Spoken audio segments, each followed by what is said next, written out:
Alien archive access. Have you ever looked up at the night sky and wondered, what if we're not alone? Imagine sitting outside late at night, maybe after a long day, and suddenly spotting a strange light moving in a way that planes don't. It's a moment that makes your heart beat a little faster, not because you're scared, but because something in you feels curious. Now imagine that somewhere, deep beneath the surface of the Vatican. Yes, that quiet place of prayers and paintings, there might be answers. And yet, we may never see them. Have you ever experienced something strange in the sky? Or heard a story from a friend that made you wonder? Let me know where you're watching from, and if your skies have ever made you question reality. There's a story that whispers through old libraries and dark corners of the internet. A story about a place under the Vatican. Not the halls filled with gold, not the marble floors walked by popes and priests, but a secret room, locked, no windows, guarded for centuries. And inside, they say, are files, hundreds of them. Some are yellowed papers, some are photographs, and some are tapes. Tapes that have never been shown, because what they show is not from this world. It may sound like science fiction, but even the most respected people have said it. Journalists, historians, even people once close to the Vatican. They say the Church has known things for a long, long time. Things about lights in the sky, about visitors, and about the way they've shaped our beliefs. Quietly, slowly, and without ever needing to say it out loud. Some say the records began in the early 1900s, back when airplanes were just new. Pilots reported strange objects flying faster than they ever could. But even before that, during ancient times, there were drawings of flying discs, circles in the sky, in Rome, in Egypt, in India. Many of those old texts are gone from public hands now, but some believe they were taken and stored, and not just stored anywhere, stored in the Vatican's secret archives. The Vatican archives are real. That's not a theory. They exist, but they're not like a public library. You can't just walk in and browse. Most people never get past the outer gates, and even scholars, with special permission, only get access to a tiny part of it. You have to know what you're looking for. You can't just explore. So what if there are things in there, files labeled only with symbols, dates, or places? Like Roswell, or even older than that, ancient sightings in the Roman Empire. Maybe even strange visitors seen during the time of Jesus. Because if something that big happened then and it didn't fit with the teachings, wouldn't someone try to hide it? It makes you think. Not in a scary way, but in a quiet, thoughtful way. The kind of thought that comes late at night, when everything is still, and your mind starts to wander. Maybe you remember something your grandfather once said, or something you read in a dusty book. Could all of these little pieces be pointing to something bigger? Some people believe that these secrets are not being hidden out of fear or control, but out of protection. That maybe the Church thinks the world isn't ready. That if the truth came out all at once, people might panic. Some might lose faith. Others might change their entire understanding of life. And maybe that's too much all at once, but then again, isn't it our right to know?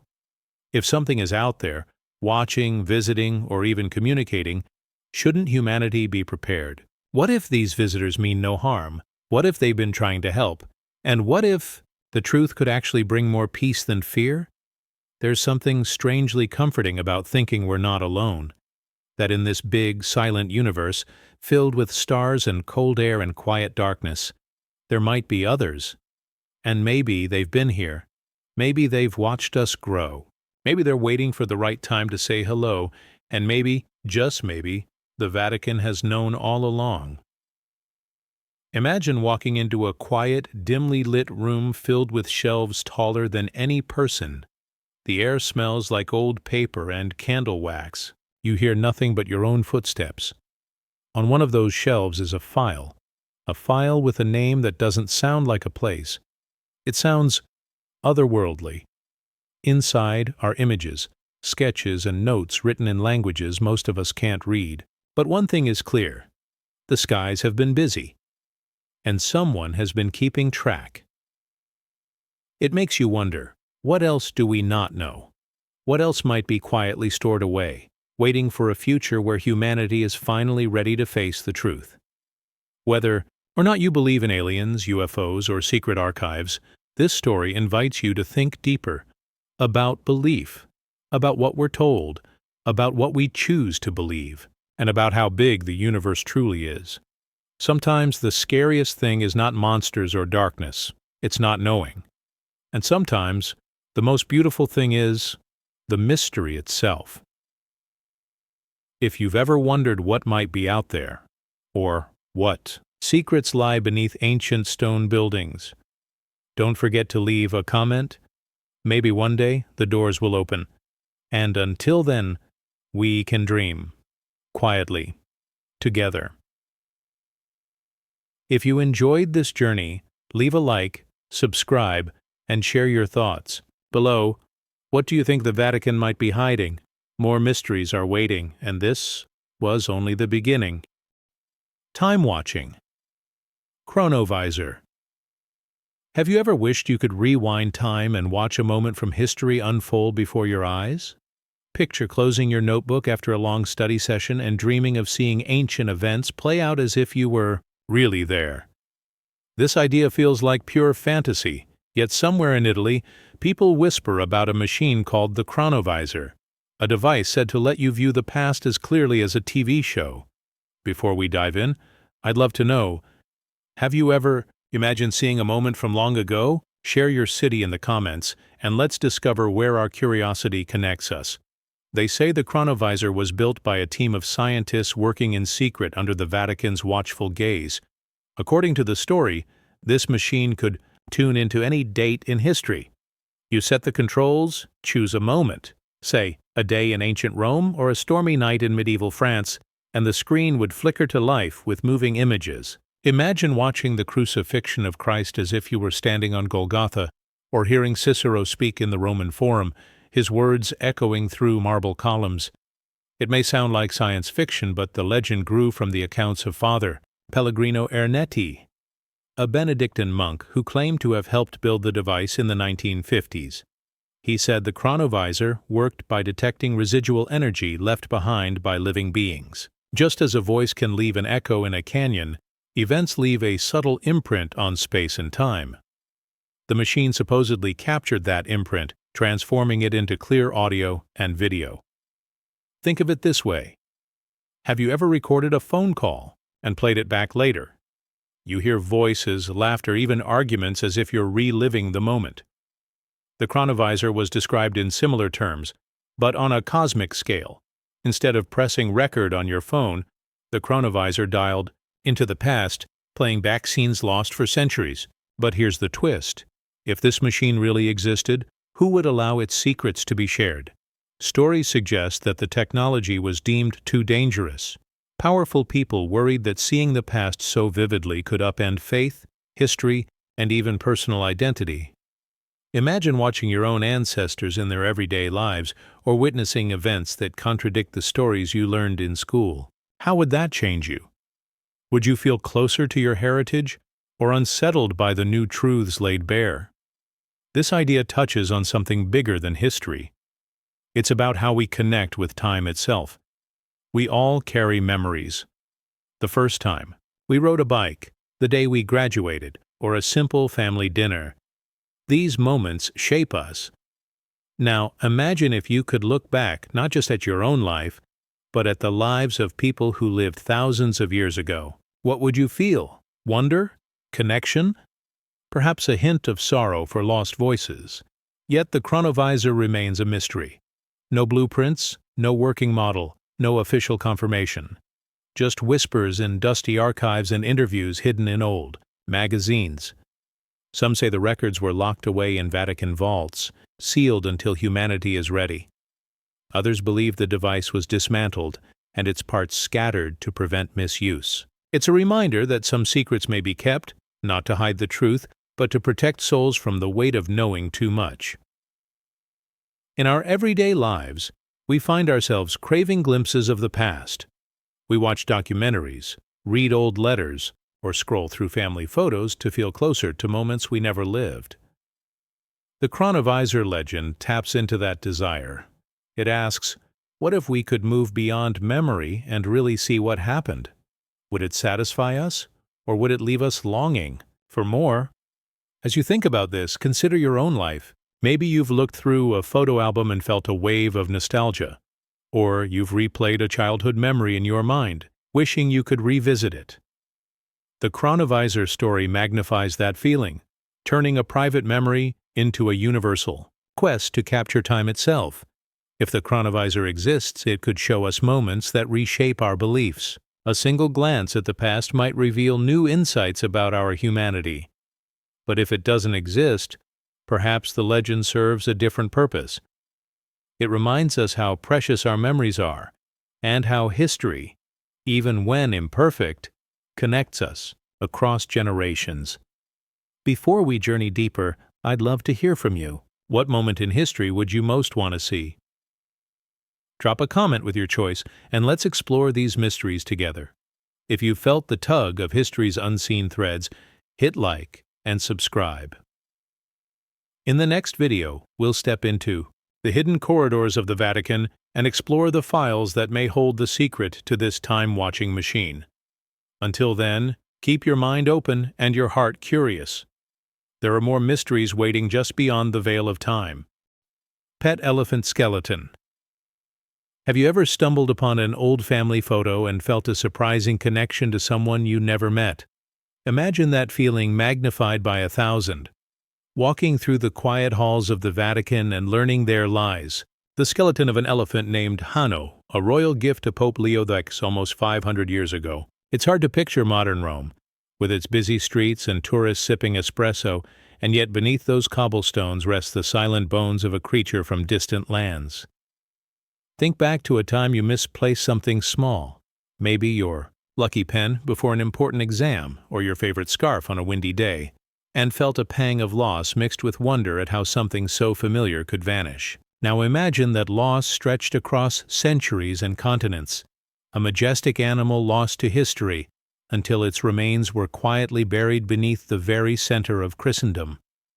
Have you ever felt that bittersweet tug when you recall a childhood memory, wishing you could share it with someone else? Tell me in the comments where you're watching from and if you've ever discovered a piece of your own past in an unexpected place. Hanno arrived in Rome in 1514 as a gift from King Manuel I of Portugal, crossing land and sea for months to reach the Vatican. People said he was gentle, calm around crowds, and even playful with children. In a world without cars or electricity, an elephant must have seemed like a living marvel. Imagine watching Hanno lumber down narrow streets, his massive feet thudding softly on stone, a sight as rare and wondrous as seeing a rainbow at night.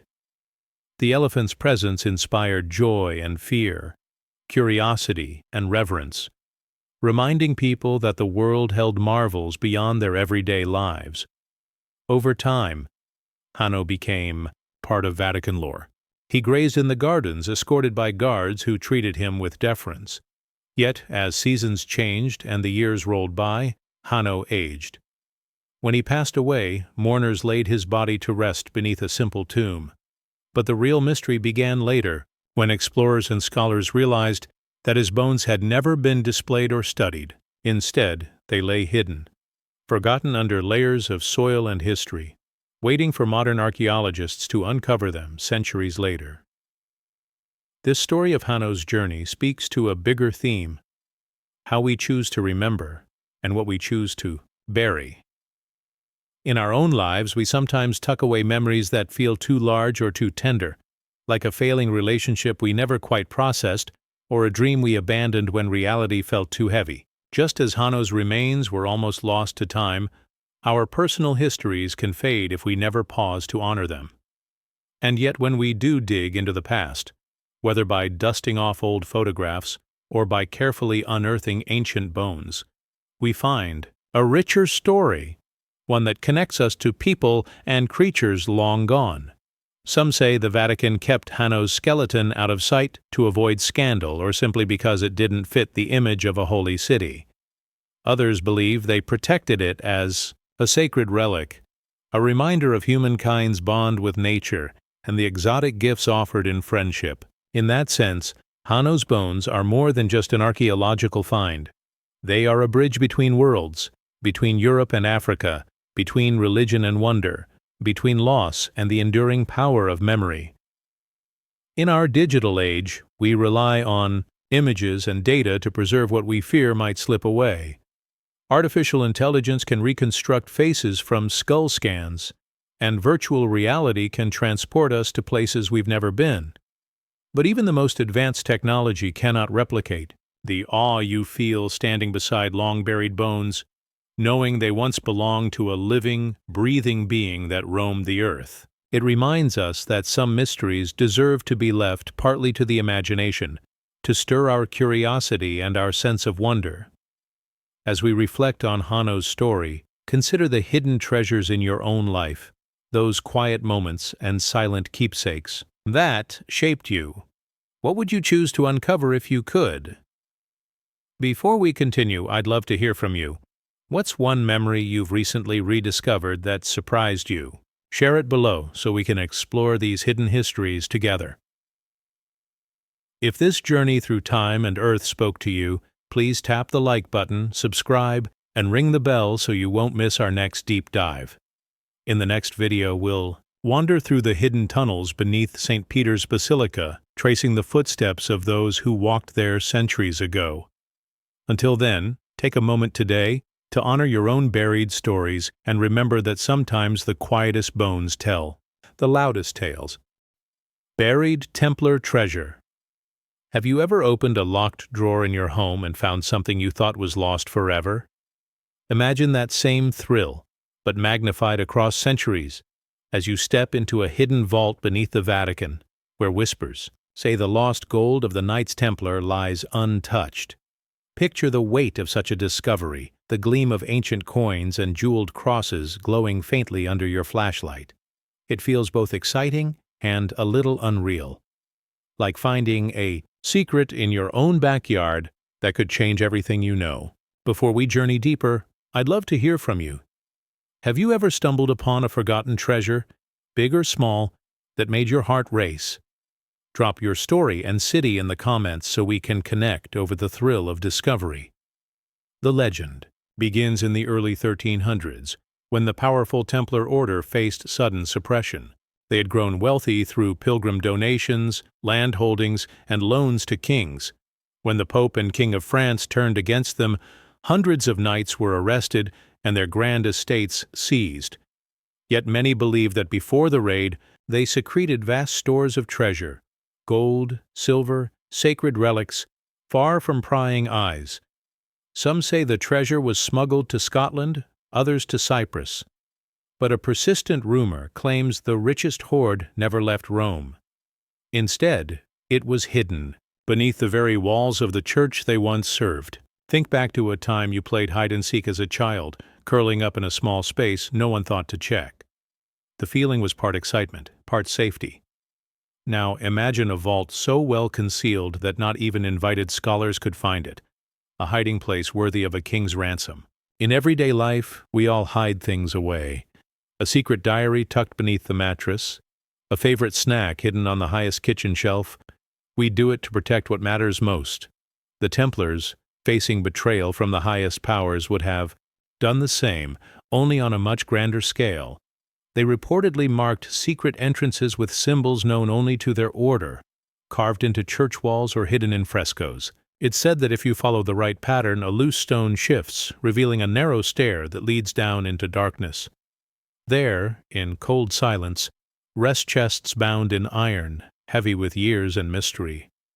These stories touch on something deep in human nature, our desire to protect what we love, and to preserve hope in dark times. The Templars were more than warriors, they were caretakers of faith and charity. Their hidden treasure, whether myth or reality, speaks to that dual role, both shield and steward. And it makes us ask, what would we safeguard if the world turned against us? A family heirloom? A promise? A shared belief? The vault's supposed location beneath the Vatican raises questions about faith, power, and secrecy. The Church today is transparent in many ways, yet it still keeps some chambers locked. What if those locked doors guard not only documents and letters, but the key to understanding a dramatic chapter in history? It's a paradox. A place dedicated to spiritual light may hold shadows in its foundations. This idea invites us to reflect on our own hidden corners, places in our mind or home that we rarely visit, yet shape who we are. Modern archaeology and technology have uncovered many mysteries once dismissed as legend. Ground-penetrating radar can map voids beneath stone floors. Chemical analysis can reveal residues of things long gone. Yet, no definitive proof of the Templar treasure beneath the Vatican has emerged, at least not publicly. Some researchers claim grants were denied or files redacted when they asked to look deeper. Others fear that too much revelation could shake people's faith or disrupt delicate traditions. It echoes how we sometimes shy away from uncomfortable truths, even about ourselves, preferring a gentle fiction to a harsh reality.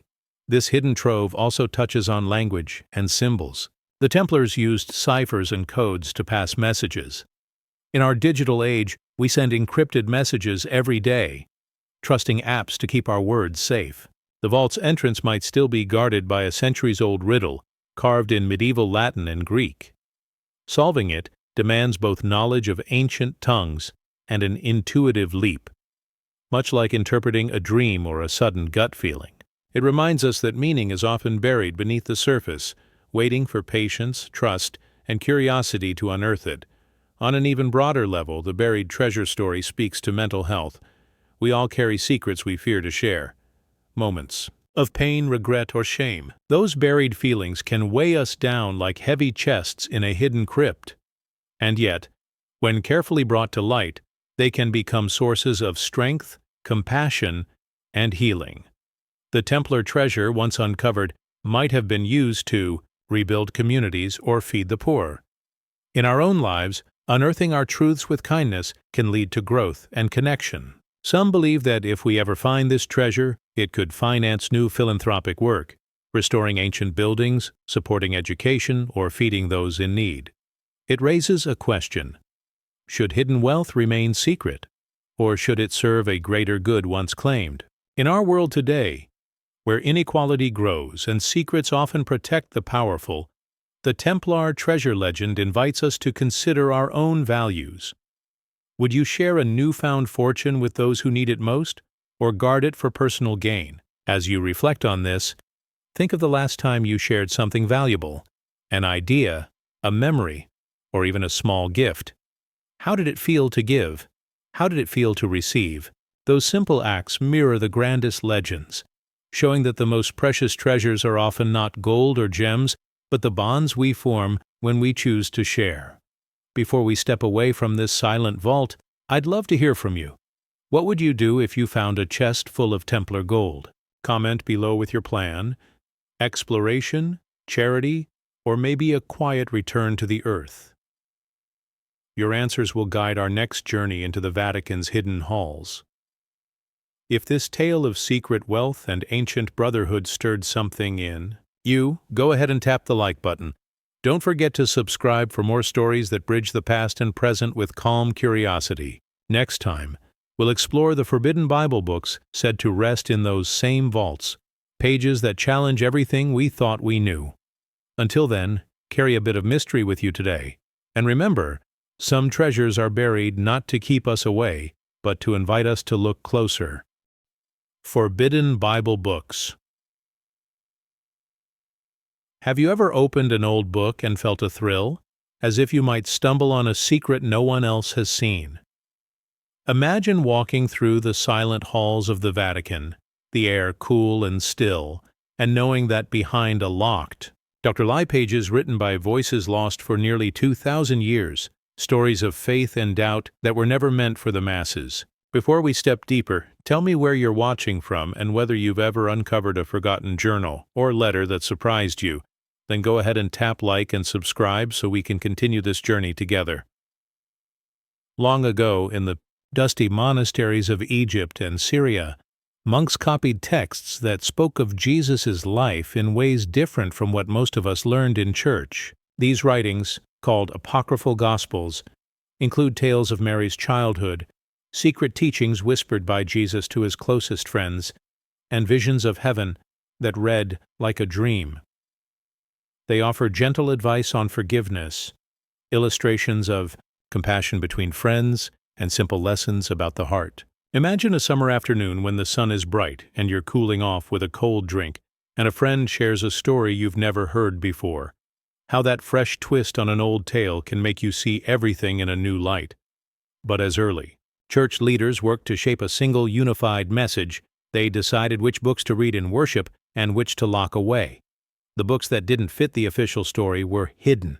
It was like choosing a playlist for an exam. Only the right songs made the cut, and the rest were stored on a secret shelf. In our own lives, we do this too. We keep some memories at the front of our minds and tuck away others we find too strange or too raw. Maybe you remember the time you got lost on a rainy day and felt both fear and wonder. That moment can teach you more about courage than any simple success.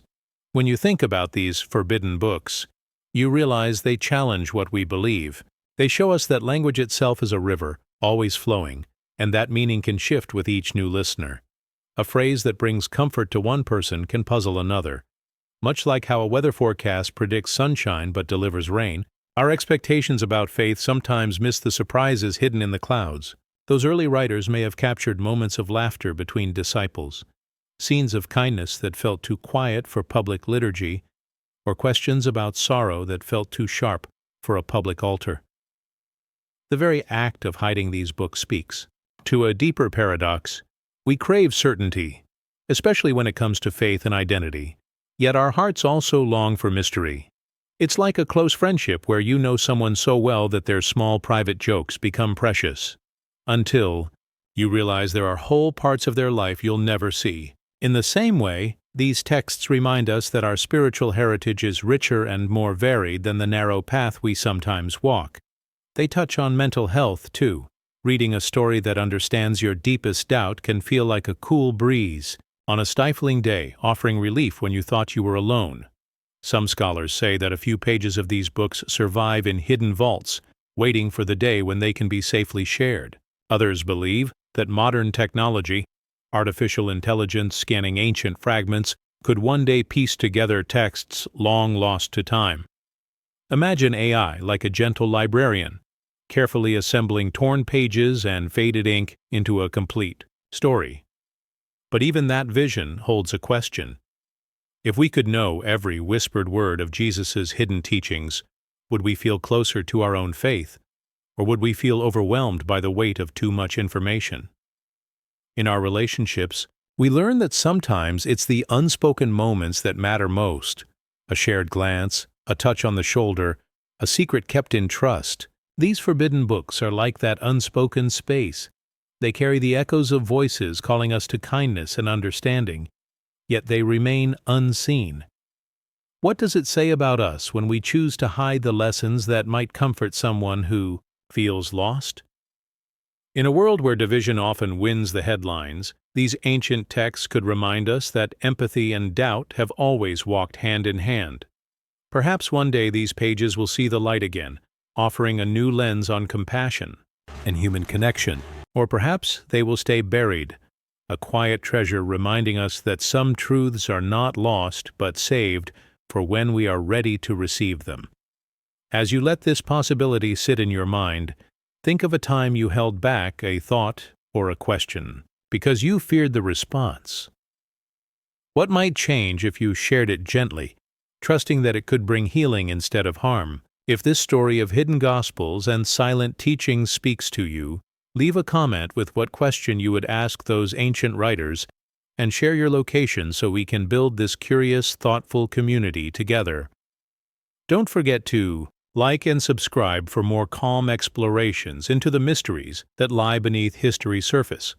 And now, as we prepare to open those library doors in the next video, take a moment to embrace the wonder in not knowing and the peace that comes from letting a little mystery guide your search for meaning. Occult Ceiling Symbols. Have you ever stared up at a painting or a ceiling and felt for a moment that it was looking back at you with secret eyes? Imagine lying on your back in the cool hush of the Sistine Chapel, and noticing shapes and patterns your mind barely understands, like hidden messages painted above you centuries ago. Before we get lost in colors and marble, I'd love to know where you're watching from. Have you ever felt a quiet thrill looking closely at art, as if it held a secret meant only for you? Share your city below, and if you haven't already, tap like and subscribe so we can explore these echoes of the past together. Some say that Michelangelo's masterpieces are more than beautiful scenes from Genesis. They are a tapestry of coded symbols borrowed from ancient beliefs, philosophical schools, and mystic traditions that flourished long before the Church rose to power. Look closely, and you might see geometric shapes woven into robes, strange clusters of stars tucked near angels, or patterns in the drapery that align with sacred diagrams once used by secret societies. It's like finding a handwritten note in a friend's diary, a small detail offering a glimpse into a hidden world. In everyday life, we do this too. We notice the way raindrops form on a window pane, or how the pattern of tiles on a kitchen floor can remind us of a forgotten dream. These small moments bring us closer to something larger. The Sistine ceiling may be the grandest example, but hints of occult symbolism appear throughout Vatican frescoes, in hidden vaults, and along marble corridors where only a few ever walk. One pattern looks like an ancient alchemical symbol for transformation, reminding us that art can change us as we gaze upon it. Another cluster of dots might represent the Pythagorean harmony of the spheres, a belief that numbers and music echo the structure of the universe. In the Sistine Chapel, these whispers of esoteric lore blend with scenes of creation and judgment, asking us to consider whether divine truth and human knowledge can coexist. It touches on belief itself, how we define the sacred and the secret, and how symbols can speak in a language beyond words. Much like a quiet conversation with a close friend, these symbols can comfort or challenge us, depending on what we bring to them. Language shapes how we see the world, and these coded images remind us that meaning often lies between the lines, or in this case, between the paint strokes. The patterns can stir thoughts about mental health too. When we face heavy thoughts or hidden fears, we sometimes look for signs around us, a comforting word from a partner, a guiding star in the night sky, or a reassuring image painted long ago. The ceiling's secret emblems invite us to feel less alone, as if our ancestors left clues telling us that they too sought wisdom in silence and mystery. In our modern age, artificial intelligence can analyze art pixel by pixel, revealing details invisible to the human eye. Yet the real magic lies in our own slow, thoughtful gaze. When you pause and let your eyes wander across a painted figure's cloak, you become part of that ancient conversation. You connect your own experiences, maybe a late-night exam where you spotted a hidden note in your textbook, or a rainy afternoon when you discovered a family heirloom's engraving, to this centuries-old dialogue between painter and seeker. These symbols also raise questions about power and secrecy. A church that invited pilgrims from all over the world now guards some of its own messages in plain sight, trusting that only those who look closely will understand. It's a paradox. We live every day. We share stories freely online, yet we protect our deepest memories behind passwords and locked files. The Vatican's painted secrets remind us that what we hide and what we show can both be acts of faith. If these symbols truly hold hidden teachings, perhaps they were meant to guide only those with patience, curiosity, and an open heart. Before we drift away on these painted clouds, tell me, what is one hidden pattern you've noticed in art, music, or nature that made you pause?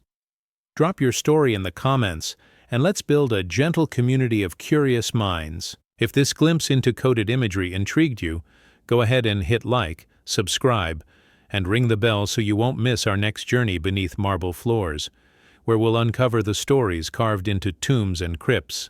Until then, take a deep breath. Notice the small details around you today, and remember that sometimes the biggest mysteries hide in plain sight. Secret Exorcist Squad. Have you ever felt a chill in the air, even when the room was warm and the sun still shone outside? Picture sitting quietly at home after a long day, the light from your lamp casting soft shadows, and sensing that something unseen is moving just beyond your vision. It's a moment that sends your heart beating a little faster, and it's the same feeling that draws you into the hidden world of the Vatican's secret exorcist squad. Before we step into their silent chambers, I'd love to know where you're watching from and whether you've ever felt an unexplainable presence in your own life. Share your city and your story in the comments below. They say this specialized group of priests walks a path far from the public eye, called to help those weighed down by forces beyond our ordinary world. Imagine a friend going through a tough week, feeling stuck in a dark mood that nothing seems to lift, almost as if they're carrying someone else's grief on their shoulders. That quiet struggle mirrors the experiences of people who turn to these exorcists, hoping for relief from burdens that feel bigger than they are. The exorcists travel in simple black cassocks, often arriving at small homes or hidden chapels in the dead of night. They carry only a few items: a well-worn Bible, a small bottle of holy water, and a wooden crucifix. No grand ceremonies, no bright lights, just a calm presence and the steady voice of someone determined to guide another back into the light. In everyday life, we sometimes face unseen challenges too: a sudden panic attack in the middle of a work project, a recurring fear that makes it hard to sleep. We might call a friend or seek advice, but for centuries, people believed that some troubles go beyond the mind, and that is where the exorcist squad comes in. They listen more than they speak, offering simple prayers and gentle commands meant to ease whatever presence has taken hold. They remind us that faith can be quiet, like a whisper in a vast hall, giving strength without a single raised voice.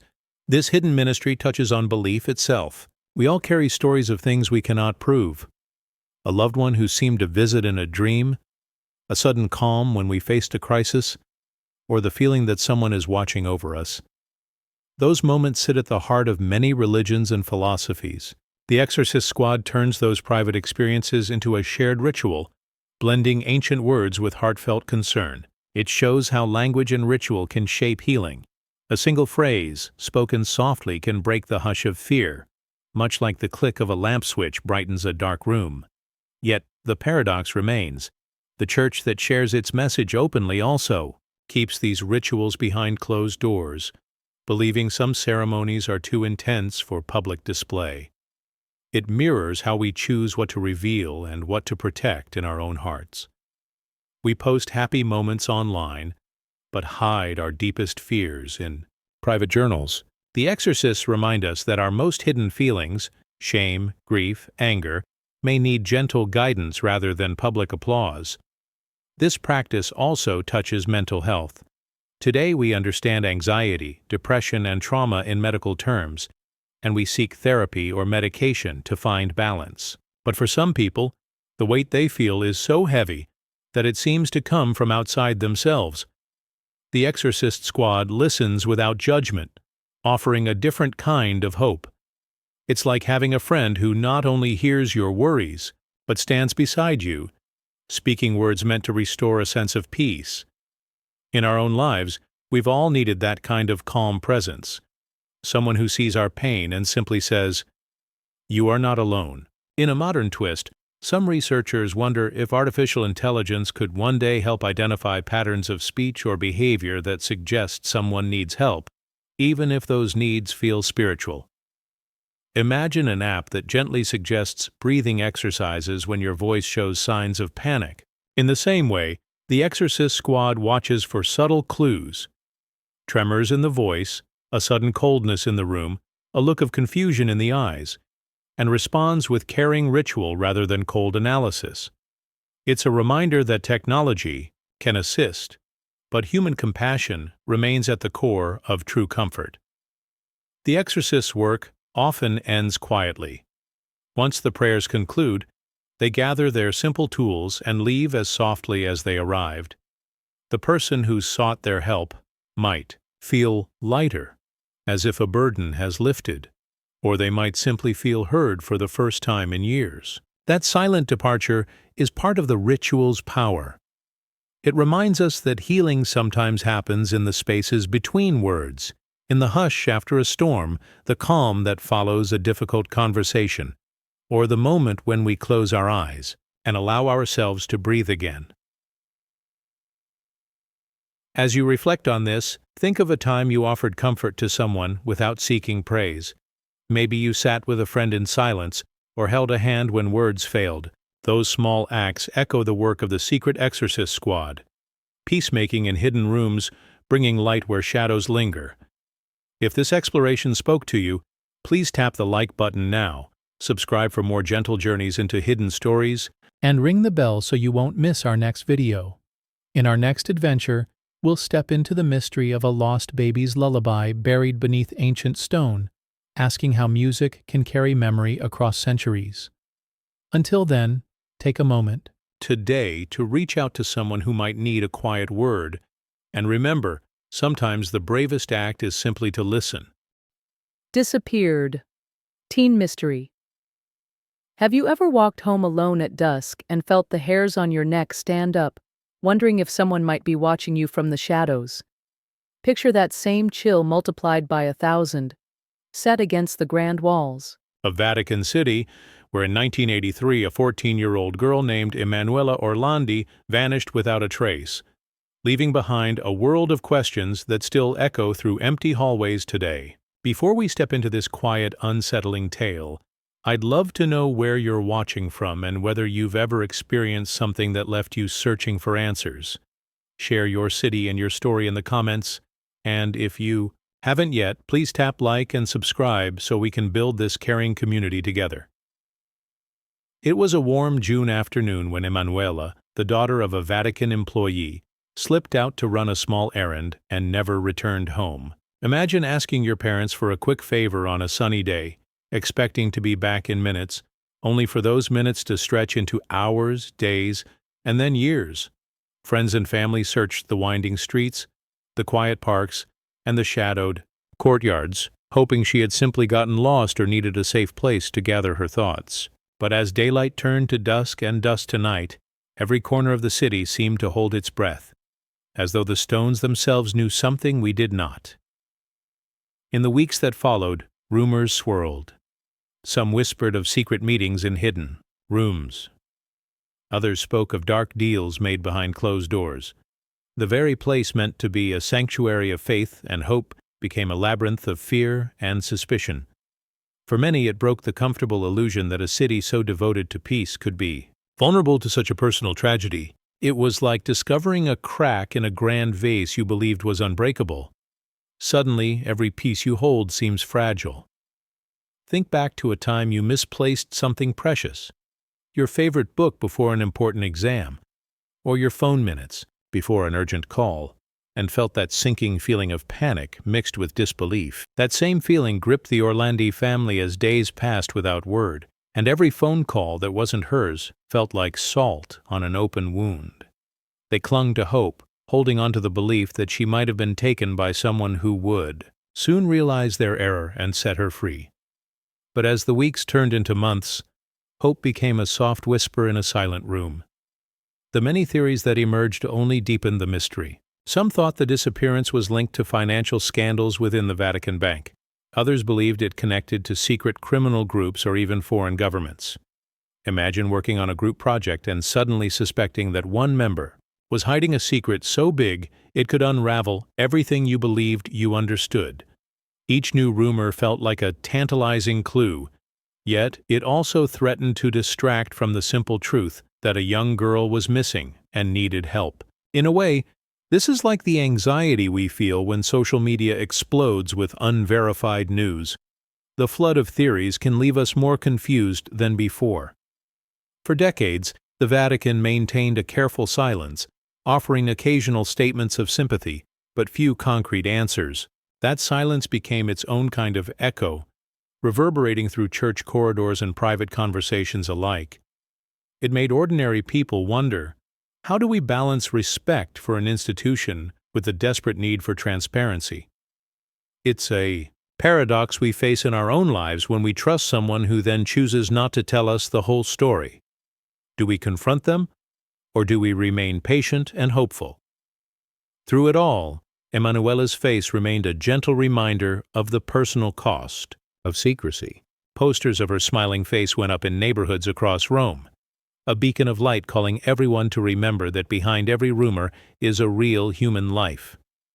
Families around the world know what it is to fear for a lost child or a missing sibling. We've read stories of stranded loved ones or people gone without trace, and we recognize that each disappearance carries a weight that transcends headlines. It's a weight our hearts feel even when our minds struggle to understand.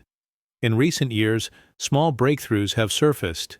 New witnesses, a rosary found in an unusual place, a cold trail that led nowhere. Each one brings a moment of cautious hope, like a single green leaf sprouting in a barren field. Yet none have broken the wall of silence entirely. It's a reminder that memory and history often move at their own pace, and that healing sometimes requires acknowledging the unknown, rather than rushing to fill it with speculation. In therapy, we learn that dwelling prematurely on every possible explanation can stall real progress. We must first sit with the pain before we can gently guide it toward resolution. This mystery also touches on belief. We look to faith for comfort in times of loss, hoping that unseen hands guide us through darkness. Some say that prayers whispered in the Sistine Chapel still carry Emanuela's name, forming a tapestry of hope that spans generations. Others turn to technology, comparing security footage from decades ago or using AI to analyze old records for hidden patterns. It's like asking a dear friend and a clever computer for advice. Both can offer insight, but at the end of the day, it's our own compassion and determination that drive the search forward. Language, too, plays its role. Words written in age. Documents might offer clues, but they require careful interpretation, just like the verses of a reassuring poem can comfort one person and puzzle another. Translating those old notes from Italian dialects or Vatican shorthand is akin to decoding a message left in your own family's attic. Revealing it takes patience, context, and respect for the voices that came before. As you ponder this, consider a moment when you felt the ache of not knowing. Maybe waiting for test results or holding your breath before an important conversation. That quiet tension, the question hanging in the air, reminds us of how deeply we crave certainty and closeness. And when uncertainty lingers, we learn the value of small acts of kindness, reaching out to a friend, lighting a candle in a quiet room, or simply taking a moment to breathe. If this story of Emanuela Orlandi moved you, please leave a comment with your thoughts or any similar experiences you've faced. Let's create a space of empathy and solidarity, because each shared memory builds a bridge across our mysteries.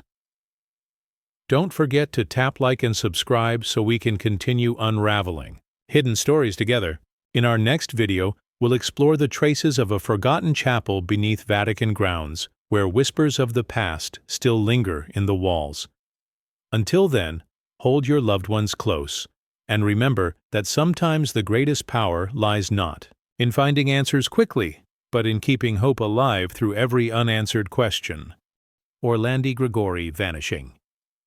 Have you ever felt that sudden pause in your day when you realize something or someone has vanished without a trace, leaving you scrambling for answers you might never find? That unsettling feeling deepens when you learn about two teenage girls, Emanuela Orlandi and Mirella Gregori, who disappeared just a month apart in 1983, their stories intertwined by whispers of power and secrecy within the very heart of the Vatican. Before we explore this haunting mystery, I'd love to know where you're watching from and whether you've ever been caught in a moment of confusion, searching a crowded room for something lost. Drop your city in the comments, and let's connect over our shared experiences. Emanuela, the daughter of a Vatican employee, vanished on a warm June afternoon, slipping away to run a small errand and never returning home. Just weeks later, Mirella, another teenager living in Rome, also disappeared, and suddenly two families found themselves in the same nightmare, hoping each day that their daughters would walk back through the door. Imagine heading to class on a normal school morning, your bag slung over your shoulder, expecting nothing more than quizzes and friends, laughter, only to wake up the next day to news of someone else's disappearance and to realize you might be next if no one stops it. People began to notice the eerie timing. Two girls gone in 30 days, both with connections to the Vatican's inner workings, and rumors swirled of secret documents, hidden motives, and quiet deals made behind closed doors. In your own life, you might have kept a secret, worried it would cause trouble or shame if it ever came out, and you understand how those secrets can grow heavier with each passing day. The Orlandi and Gregory cases felt that way, as if ancient cobblestones themselves hid dark truths beneath their smooth surfaces. When the families pleaded for help, the Vatican offered sympathy but few facts, and that silence became its own kind of mystery. It's like waiting for exam results, checking your phone again and again, hoping for a clear message, but finding only a blank screen. Every unanswered question felt like a lock clicking shut in the dark.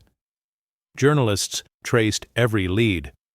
A car, spotted near Emanuela's last location, a whispered confession from a frightened witness, a promise of new evidence that never seemed to materialize. Meanwhile, the city of Rome carried on, its fountains still flowing, its cafes still serving espresso to locals who sipped quietly, aware of the sorrow, but unsure how to help. In everyday life, we see someone struggling and may offer a comforting word, a cup of tea, or a ride home.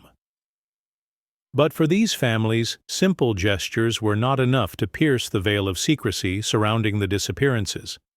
Some believed the two cases were linked to financial scandals inside the Vatican Bank, which faced accusations of hidden accounts and shady transactions. Others pointed to criminal organizations rumored to operate in Rome's underworld, suggesting that the girls had become pawns in a game of power. It's a paradox we know well. Sometimes the people we trust most, those with authority, can harbor the deepest secrets. In our own relationships, a teacher or coach might guide us with wisdom, yet we might later find they held private struggles of their own. The Orlandi Gregori story asks us to consider how trust can be both comforting and fragile. As decades passed, small clues emerged but never led to a final answer. A rosary tossed into a fountain, a note left near an abandoned car, a grainy photograph that hinted at a shadowy figure.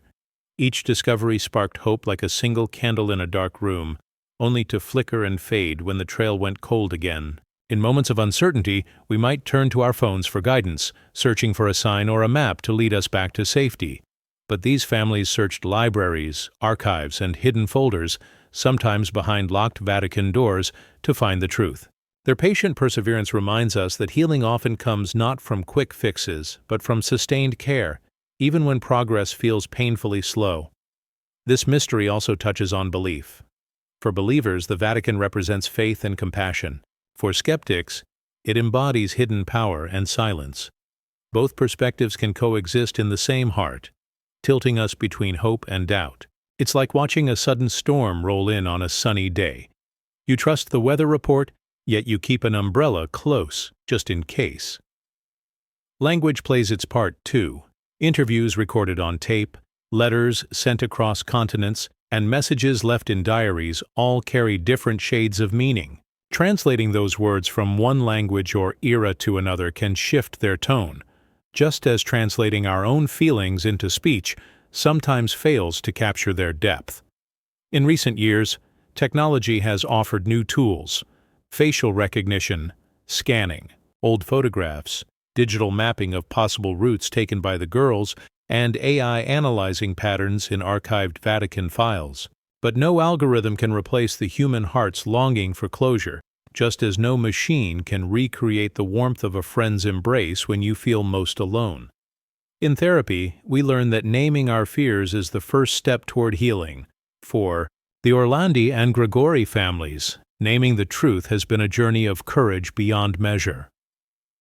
Throughout this long chapter of grief and uncertainty, communities around the world have lit candles in memory of Emanuela and Mirella, sending prayers into silent chapels and sharing their photos on social media to keep their faces alive in our minds. Those simple acts mirror the small kindnesses we show each other, offering a drink to a stranger on a hot day, sharing a laugh with someone who seems lonely, or simply listening when a friend needs to speak. In that way, the story of these two girls becomes our own story of connection, reminding us how vital compassion can be when answers are hard to find. As we pause here, Reflect on a time when you felt lost, and someone reached out to guide you back, perhaps with a gentle word, a helping hand, or a silent nod of understanding. Those moments matter more than we often realize. If the disappearance of Emanuela Orlandi and Morella Gregori moves you, please share your thoughts and your city in the comments so we can form a caring circle of support. Don't forget to like this video, subscribe, and hit the bell icon to join us for the next chapter, where we'll explore another hidden story inside the Vatican's ancient walls. Until then, hold fast to hope, keep your heart open to others, and remember that sometimes the greatest light shines when we seek truth. Together. Crypt beneath St. Peter. Have you ever felt a sudden shiver of curiosity when you pass by an old door in your home that you've never opened, knowing it might hide something unexpected? Imagine standing in the vast, sunlit square of St. Peter's Basilica, surrounded by marble pillars and soaring arches, and learning that far beneath your feet lies a hidden necropolis, a quiet city of the dead filled with ancient tombs, silent corridors, and stories waiting to be told. Before we descend into this secret world, I'd love to know where you're watching from and whether you've ever discovered a hidden corner in your own life that took your breath away. Share your city and your memory in the comments, and, if you haven't already, give this video a like and subscribe so we can explore these mysteries together. The story begins in the early 1940s, when archaeologists quietly tunneled beneath the basilica's floor to strengthen its foundation and, in the process, uncovered a labyrinth of burial chambers. It was like pulling back a curtain on centuries of silent history. Imagine digging in your backyard and stumbling on perfectly preserved relics of people who lived nearly 2,000 years ago. That sense of wonder and mild unease is what greeted those first explorers. The air in those vaults is cool and still, carrying a faint scent of earth and stone, and every step echoes off walls carved with names and dates in Latin. Some tombs are simple, marked only with a rough inscription. Others are ornate, with marble sarcophagi and faded frescoes that hint at the faith and artistry of vanished cultures. Think back to a rainy afternoon when you took shelter under a porch and found a small, forgotten trinket tucked into a corner. How that discovery made a dull day feel like an adventure. The crypt beneath St. Peter's is a treasure trove of that same feeling, multiplied across halls and chambers few have seen. In one room, a row of slender boxes holds the remains of early Christian martyrs. In another, a stone slab bears the inscription Petrus, believed by many to mark the final resting place of St. Peter himself. Whether or not that exact tomb holds his bones, the idea that we stand above one of history's most revered figures as a powerful reminder of how thin the veil between past and present can be. In everyday life, we sometimes live unaware of the foundations that support us: trust in a friend, the stability of our home, or the network of relationships that holds our world together. Descending into these burial chambers is like recognizing those unseen supports and feeling gratitude for them. The crypt's tunnels remind us that beneath every great monument, every towering achievement, lie humble beginnings and forgotten souls whose lives paved the way. It's a paradox we see when we study our own families. We celebrate our grandparents' successes without always knowing the small sacrifices that made those triumphs possible. The gentle hush in the crypt also speaks to belief. Walking among those tombs, you feel the weight of centuries of prayer, doubt, and devotion. Names carved in stone represent real people, parents and children, craftsmen and pilgrims, who once walked the same earth and whispered hopes for a better life. Their stories are frozen in time, yet they resonate with our own longings. We all seek meaning, comfort, and a sense of belonging, whether we find it in a place of worship or in the quiet of our own hearts. The crypt reminds us that faith, in its many forms, has been a balm for human worries since the earliest days of our existence. Language plays its part too. The Latin inscriptions, some worn nearly smooth by time, carry simple messages of love and remembrance. Requiescat in pace, rest in peace, is a universal wish that spans cultures and eras. It's similar to the way we send a text or share an emoji today to express what words sometimes can't fully capture. These stone carvings are an ancient equivalent of our modern shorthand, a way to connect across generations with a few chosen letters and a shared understanding. The exploration of this hidden world also touches on mental health. The crypt's silence offers a chance to sit with our thoughts, free from the rush of daily life. Just as archaeologists carefully brush away centuries of dust to reveal fragile artifacts, we can learn to gently sift through our own memories, clearing away the noise to find the quiet truths beneath. In our fast-paced world, moments of stillness can feel rare. But descending into the crypt shows us that silence can be a gift, a space where healing and reflection take root.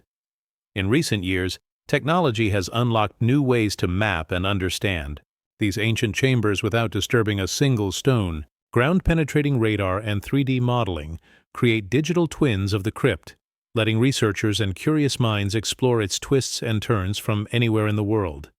It's like using virtual reality to revisit a childhood home or replay a cherished memory. These tools remind us that innovation can deepen our connection to the past, blending the tactile wonder of discovery with the convenience of modern tech. Yet even the most detailed digital model can't replace the hush and cool air you feel when you walk those torch-lit corridors in person. As we reflect on this, consider the hidden layers in your own life, the stories buried beneath your daily routine that shaped who you are. Maybe it's a family tradition passed down in whispers, a letter kept folded in a drawer, or a quiet lesson learned during a late-night conversation. We all carry a private crypt of memories, and sometimes it takes courage to tiptoe inside and honor the feelings that lie there. Before we resurface from this underground world, I'd love to hear from you. What hidden memory or family story have you recently uncovered that surprised you? Share it below so we can learn from each other's quiet discoveries. If this journey beneath St. Peter's Basilica stirred your imagination, please tap the like button, subscribe, and ring the bell so you won't miss our next descent into the Vatican's secret passageways.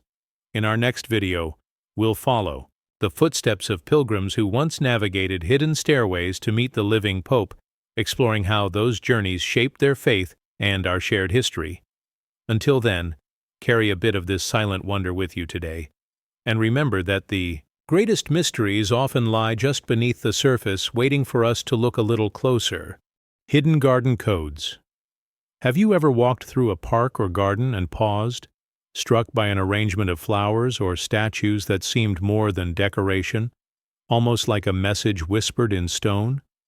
Imagine stepping into the lush Vatican gardens, the sun filtering through ancient trees and casting soft shadows on marble statues that stand in carefully planned rows, and realizing that every path, every fountain, and every carved figure might hold a spiritual secret, just waiting to be decoded. Before we wander deeper among these living treasures, I'd love to know where you're watching from, and whether you've ever noticed a hidden pattern in your own backyard or neighborhood. Drop your city in the comments below so we can connect over the wonder of small mysteries, and if you haven't yet, tap that like button and subscribe to join our gentle exploration of history's quiet secrets. Scholars and enthusiasts alike speak of symbolic alignments in the Vatican gardens that echo ancient beliefs, where a statue of a shepherd might face a fountain at dawn, tracing the path of sunlight as if guiding the soul toward renewal. Imagine watching the first rays of morning slip through your window and light up a special memento on your shelf. That same sense of gentle revelation happens here, where the rising sun seems to awaken messages designed for those who know where to look. In one section, a row of olive trees leads to a circular planting of roses. Some say this formation represents peace surrounding divine love, a visual prayer rendered in living green and soft petals. In another part, geometric hedges spiral outward from a central statue, echoing patterns found in sacred geometry, reminding us that order and balance can be expressions of the divine. We see similar things in our everyday lives. The arrangement of books on a shelf can tell a story about what we value. The way we leave a favorite mug beside our workstation can shape how we start the day. These small choices carry meaning, even if we only recognize it subconsciously. The Vatican's gardeners and artists, working together under centuries of tradition, use their skills to craft a landscape where nature becomes a canvas for faith, where every curve and straight line carries intention. It's as if they whispered prayers through pathways, trusting that future visitors would feel a quiet nudge toward reflection. The hidden codes extend beyond plantings into the statues and fountains scattered throughout the grounds. Look closely at the figures of saints holding books or lambs. Some hold their arms in poses that mirror gestures found in early Christian mosaics. A child lost in a late-night study session might spot a familiar hand symbol in the margin of a textbook and feel an instant connection, a brief moment when the past speaks directly to the present. Similarly, these statues speak to our desire for connection, reminding us that gestures and symbols are a language older than words, one that touches on hope, protection, and the promise of new beginnings. At the heart of this living code is a paradox. A place of prayer and quiet contemplation hides its messages in plain sight, trusting that only those who slow down and pay attention will receive them. In our fast-paced world, we scroll past images in seconds, often missing the beauty of details that demand a slower gaze. The Vatican gardens invite us to pause, breathe, and notice the gentle rhythms of petals, leaves, and stone. They teach us that meaning can be found in the spaces between our hurried steps, in the hush that follows a shared smile, or in the brief calm before a storm. These garden codes also touch on belief and community. Pilgrims and tourists share stories of finding their own personal readings in the landscape. One person might see a path that reminds them of a journey they're on.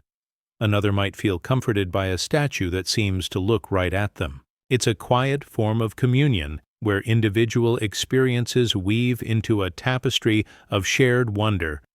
Think of a time when a friend sent you an image or a quote that spoke directly to your heart during a difficult day. That simple gesture can feel like divine timing. In the gardens, every stone and plant can feel like such a gesture, patiently waiting for the right moment to speak to you. Language and symbols also play a key role here. The arrangement of columns, fountains, and sculptures draws on philosophies from Plato to Pythagoras, beliefs about how shapes and numbers can reflect universal truths. In our own lives, we use language and symbols constantly. Emojis fill our messages, icons guide us on maps, and color codes help us sort through tasks. The Vatican's garden codes remind us that symbolic language need not be hidden behind complex words. It can thrive in simple forms: a circle of statues, a line of trees, a fountain placed just so. These patterns spark a recognition deep in our minds, a sense that harmony and beauty are reflections of something larger than ourselves. On a deeper level, the hidden garden messages touch on mental health and well-being. Nature is known to soothe our minds, reduce stress, and foster creativity. When we walk along a path designed to echo spiritual themes, we feel a sense of order and calm that can mirror the peace found in meditation or prayer. It's akin to using an app that plays gentle sounds of rain or bird song to create a sacred space in your own home. The Vatican Gardens offer that sanctuary on a grand scale, blending art and nature into a living, breathing cathedral of green. In our age of technology, artificial intelligence can analyze every leaf shape and statue placement, mapping patterns we might miss with the naked eye. Yet even the most advanced algorithms cannot replicate the experience of standing under a canopy of ancient trees, feeling the breeze carry the faint scent of jasmine and hearing distant church bells. It's a reminder that some codes are meant to be felt more than deciphered, to move us gently rather than unveil a final answer. The gardens hold their secrets softly, offering glimpses of meaning rather than bold proclamations. As you reflect on this, think of a place, real or imagined, where you feel a quiet pull, a gentle invitation to pause and breathe. Perhaps it's a favorite bench by a window, the corner of a local park, or a memory of childhood hiding spots. Those personal sanctuaries are like our own hidden gardens, filled with symbols and memories that guide and comfort us. Before we leave this living mosaic of plants and stone, I'd love to hear from you.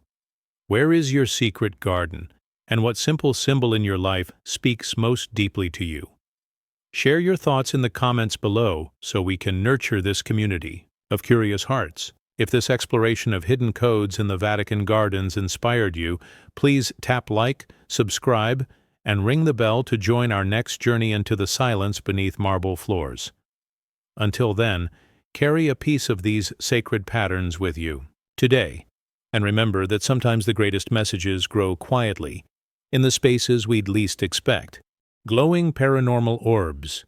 Have you ever shut off all the lights in your home, curled up under a warm blanket, and watched as tiny dust motes danced in the beam of your phone flashlight, only to suddenly see something else, a soft glow floating just beyond your view, and feel your heart skip a beat with equal parts fear and wonder? Imagine that same shiver of surprise multiplied deep inside the silent, centuries-old corridors of the Vatican, where nuns walking at night have reported seeing small glowing orbs drifting through archways and around statues, as if each orb carried a message from somewhere between this world and the next. Before we drift into those flickering lights, I'd love to know, have you ever spotted an unexpected glow in a dark room or heard a whisper in the hush of night? Share your city and your story in the comments so we can build a quiet circle of comfort and curiosity. And if you haven't yet, please tap like and subscribe so you won't miss our gentle exploration of these mysteries. In a simple way, these orbs are like the fireflies you chase as a child on a summer evening, tiny points of light that seem almost alive, darting and hovering in the warm air. Yet here, they appear in a place of solemn stone and candle-lit chapels, where no insect could survive. It's like finding a page from a childhood diary tucked between library books. You know it shouldn't be there, yet its presence feels deeply meaningful. In everyday life, we all look for small signs, like the pattern of raindrops on a window, that reminds us of the sea, or the way a breeze stirs the leaves in just the right way when we think of someone we miss. And those little moments connect us to something larger than our own thoughts. The Vatican orbs, in their gentle brightness, invite us to consider whether unseen forces or lingering memories of lives long gone might still drift through these ancient halls. Some nuns describe orbs that move with purpose, circling around, prayer candles before disappearing as quietly as they came, while others recall lights that suddenly blink out when a shadow crosses their path, as if the orb itself were shy or respectful of human fear. These descriptions remind us that sometimes the line between the physical and the spiritual is thinner than we imagine, like how a familiar song can suddenly bring tears, stirring memories you didn't know were buried in your heart. When we speak of these experiences, we use simple language. I saw a light. It felt warm. It vanished. Yet those words carry the weight of awe and longing that no technical description can fully capture. This touches on belief, too. We all hold stories of moments that defy explanation, whether it's a dream that felt more real than our waking hours or a chance encounter that changed our course. The orbs ask whether faith and mystery can coexist, reminding us that some truths are felt rather than proven. In relationships, we sometimes say someone has a light around them, meaning kindness or spirit shines through. Perhaps these orbs are a literal echo of that metaphor, guiding nuns and visitors alike toward a deeper sense of peace. And in the realm of mental health, these glowing lights might offer comfort to those who feel alone in the dark, as if inviting them to remember that even in our quietest moments, we are not entirely without company. Some mental health experts note that gentle light can soothe anxiety, much like a nightlight calms a child's fears, and these orbs could serve a similar purpose for the weary soul.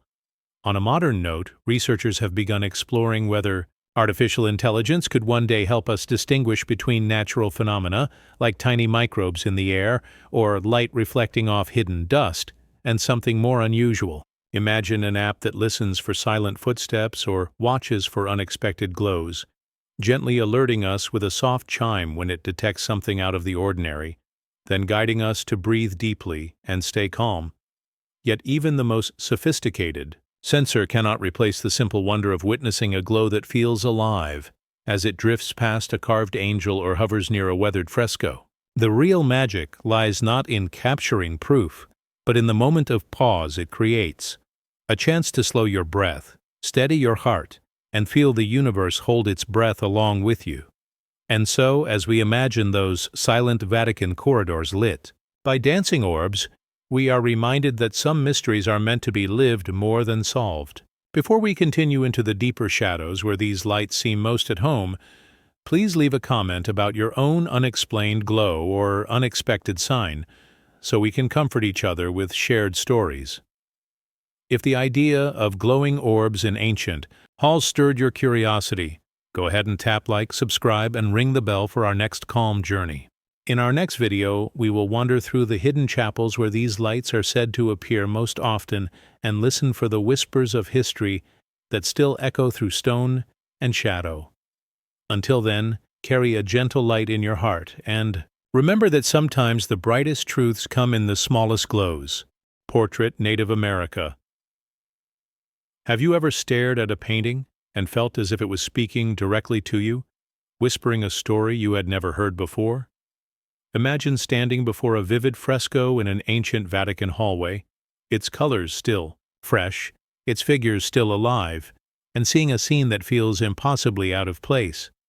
People wearing feathered headdresses and simple woven garments, canoeing across a river beneath a bright sun long before any European ship had ever arrived in the Americas. It is as if someone reached back through time and captured a moment of life on a distant shore, centuries before history books told us it should exist. Before we journey deeper into this surprising vision, I'd love to know where you're watching from and whether you've ever discovered a small piece of history that made you pause. Share your city in the comments, and let us build a community that celebrates moments of wonder together. And if you haven't already, please tap like and subscribe so you won't miss a single step of this calm exploration. This fresco rests quietly in a side corridor, easy to overlook if you hurry past. But when you slow your pace, you notice the brush strokes, gentle, assured, as if the painter had gazed at these figures with deep respect. The faces show calm confidence, their eyes focused on the river ahead. The canoes glide with effortless grace, carrying baskets of corn and woven mats. Lush plants grow along the riverbank, reminding us that these people lived in harmony with the land. It feels like discovering a page from an old friend's diary, one you never knew existed, yet somehow fills in missing pieces of a story you've always felt connected to. In our daily lives, we seek that same sense of connection when we leaf through a family album or hear a grandparent's quiet tale.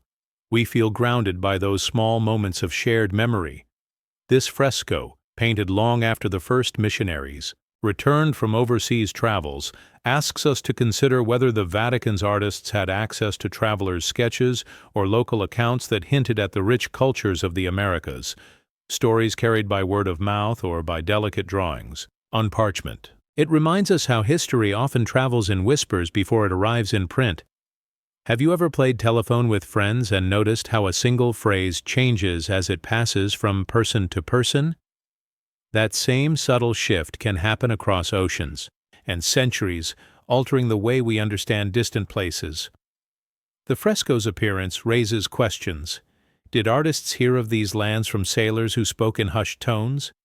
Did a sketch find its way into the Vatican archives, inspiring a painter to bring it to life on the wall? Or did the painter imagine it all from second-hand tales, blending fact with creative vision? It mirrors how we sometimes piece together our own family stories from fragments, a name here, a date there, and then fill in the gaps with our own hopes and dreams. This simple river scene also points to bigger themes of belief and perspective. In the early days of exploration, European understanding of the world was rapidly shifting. Maps that once showed empty edges gave way to charts filled with new lands and peoples. Belief in a small, familiar world had to stretch to include distant shores. In the same way, our own beliefs evolve when we encounter stories or images that challenge our expectations. We may firmly believe we know our city's streets, only to take a hidden alley one day and discover a quiet garden we never knew existed. That sense of small wonder can transform how we view everything around us. Language plays its part too. The centuries-old Latin inscription near the fresco hints at the painter's inspiration, words that translate to visions of the far lands and testimony of the faithful. Those simple phrases bridge two worlds, the scholar's quiet study and the traveler's sunlit journey.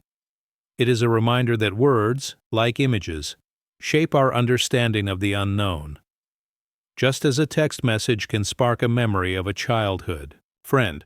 A painted word can echo across time, inviting us to listen for stories that lie beyond our immediate view. In our modern lives, we sometimes feel disconnected from places we have never seen. We scroll through distant landscapes on our phones, yet the real texture of soil and the scent of a riverbank remain out of reach. This fresco brings the distant near, offering a glimpse of daily life long before modern technology. It calls to mind a calm summer morning when you step outside, feel the air on your skin, and remember that the world is larger and more varied than the walls of any room. It invites us to sit with that thought, letting it settle like dew on grass. Your portrait also touches on mental health and creativity. When we feel stuck in routines, seeing something unexpected can spark fresh ideas. Just as a single line in a poem can open new avenues of thought, a surprise image in a well-known place can remind us to keep our minds open. It whispers that the door to imagination is always ajar, waiting for us to step through. This fresco, quietly tucked away, urges us to tend to our own creative sparks, to sketch, to write, to dream, because inspiration can arrive from anywhere, even the most familiar halls. Some might wonder whether artificial intelligence could analyze hundreds of such frescoes and detect patterns humans miss, common colors, brush techniques, or themes that appear in unexpected combinations. An AI could map the painter's style, linking it to a particular school or era. Yet even the most precise machine cannot replicate the simple joy of discovering a hidden scene that speaks to your heart, much like no digital filter can capture the warmth of afternoon light on an old photograph. The real magic lies in the meeting of curiosity and authenticity, in the slow unfolding of a moment that feels both ancient and intimately personal. As you reflect on this river scene, think of a time when you found something in your own life that stretched your sense of reality, a surprising heirloom in your attic, an old letter in a book, or a memory sparked by a familiar scent. Those moments remind us that the world is full of quiet revelations, tucked between daily tasks and familiar routines. They assure us that there is always more to learn, more to feel, and more to imagine.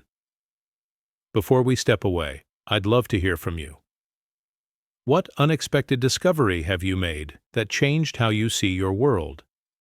Share your story and your city in the comments so we can weave a tapestry of shared wonder. If this glimpse of pre-Columbian America in Vatican art awakened your curiosity, go ahead and tap like, subscribe, and ring the bell for our next journey into another hidden story beneath these ancient stones. Until then, carry a sense of quiet amazement with you today, and remember that sometimes the most powerful connections come from looking closely at the small details just beyond the edges of what we think we know. Papal Nazi letters. Have you ever found an old letter in a drawer and felt a jolt in your chest, as if the words on that yellowed page might change the way you see someone you thought you knew well?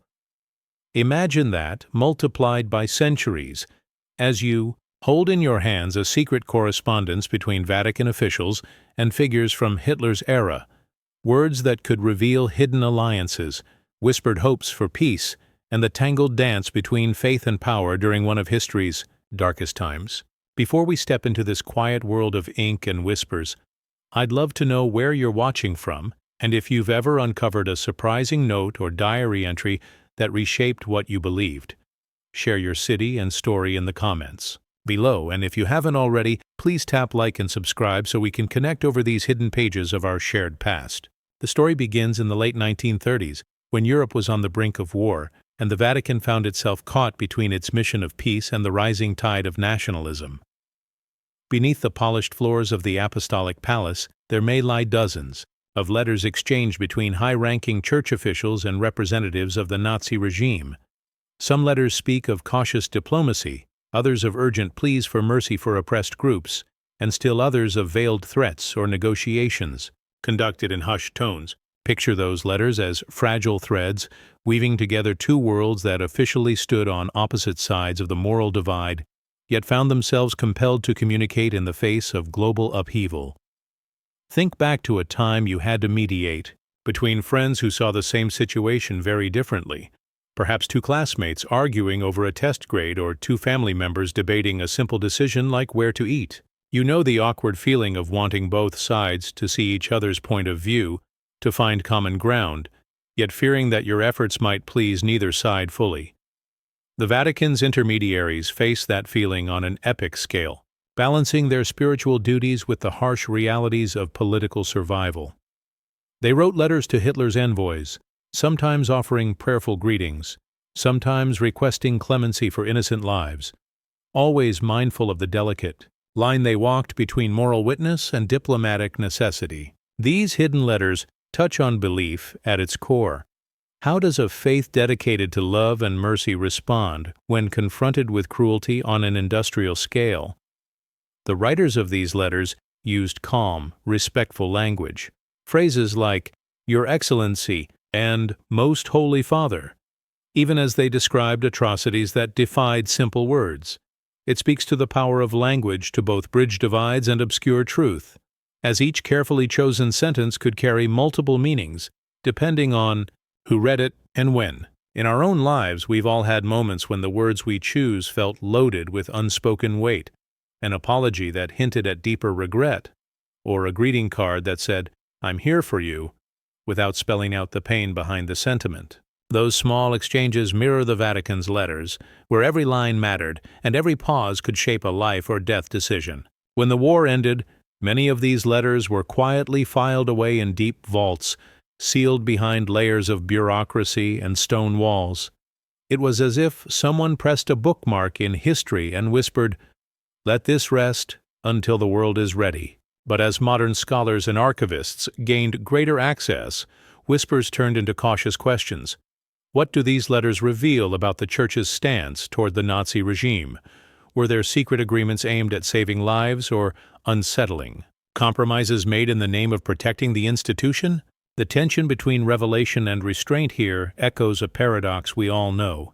We value honesty, yet sometimes shy away from truths that might unsettle our sense of self or community. We might keep a painful memory buried in our own minds, fearing that bringing it to light could do more harm than good, even as we understand that healing often begins with acknowledgement. These letters also carry weight for mental health. For those who suffered under Nazi persecution, the thought that a spiritual authority might have negotiated behind closed doors can feel like a fresh wound. It brings up questions of trust and betrayal, making us ask whether institutions we rely on for comfort and guidance are exempt from moral failings. In our personal struggles, we may face the same dilemma when someone we love makes a mistake. Do we forgive and move forward, or does the betrayal leave a lasting mark on our trust? The Vatican's correspondences stand as a reminder that compassion and accountability must go hand in hand, both in grand history and in the quiet corners of our own hearts. Today, technology offers new tools for understanding these letters. Artificial intelligence can scan thousands of pages, detect patterns in wording, and even suggest likely contexts for redacted passages. It's like having a patient assistant who can sort through a mountain of old photographs to find the one faces you recognize most. Yet even the most advanced AI cannot replace the human act of reading a single line and feeling its emotional impact. The pause you take when a phrase surprises you, the lump in your throat when you see a plea for mercy penned by a trembling hand. That moment of connection reminds us that some truths demand a human voice to bring them fully to life. As we consider these hidden correspondences, it's worth reflecting on the role of secrecy and restoration in our own lives. We all have parts of our stories we hesitate to share. Letters we never sent, feelings we never voiced, mistakes we hoped would stay forgotten. But sometimes letting those truths emerge can lead to healing, understanding, and a deeper sense of community. It's like gathering around a table with friends and gently admitting your fears, trusting that they will respond with empathy rather than judgment. In that spirit, The Vatican's revealed letters may do more than rewrite history. They may invite us to confront our own hidden pages with courage and grace. Before we close this chapter, I'd love to hear from you. Have you ever discovered a secret letter or message that changed how you saw someone or something you thought you knew? Share your story and your location in the comments so we can listen and learn together. If this exploration of papal correspondences stirred something in you, please tap like, subscribe, and ring the bell to join our next journey into the Vatican's silent archives. In our next video, we'll follow the faint trail of a missing papal seal, exploring how a small piece of metal can unlock a world of hidden meaning. Until then, carry a sense of gentle curiosity with you and remember that some of the most powerful stories are written in ink behind locked doors. Bank Scandal Files. Have you ever opened your bank statement after a long trip and felt a jolt of surprise at a charge you didn't recognize, wondering how so much could happen beyond your notice? Picture that same shock multiplied by decades and carried out on a grand scale. As you learn that deep within the Vatican's closed archives lie documents suggesting years of financial misconduct, hidden accounts, and complex money laundering schemes, records that remain out of sight, even as they may have reshaped the Church's role in global finance. Before we delve into this quiet world of ledgers and secret transfers, I'd love to know where you're watching from and whether you've ever discovered an unexpected note in your own finances. Share your city and your story in the comments, and if you haven't already, tap like and subscribe so we can explore these hidden stories together. In the late 20th century, as media outlets around the world began digging into high-profile financial institutions, a small number of investigative journalists turned their attention to the Vatican Bank, formerly known as the Institute for the Works of Religion.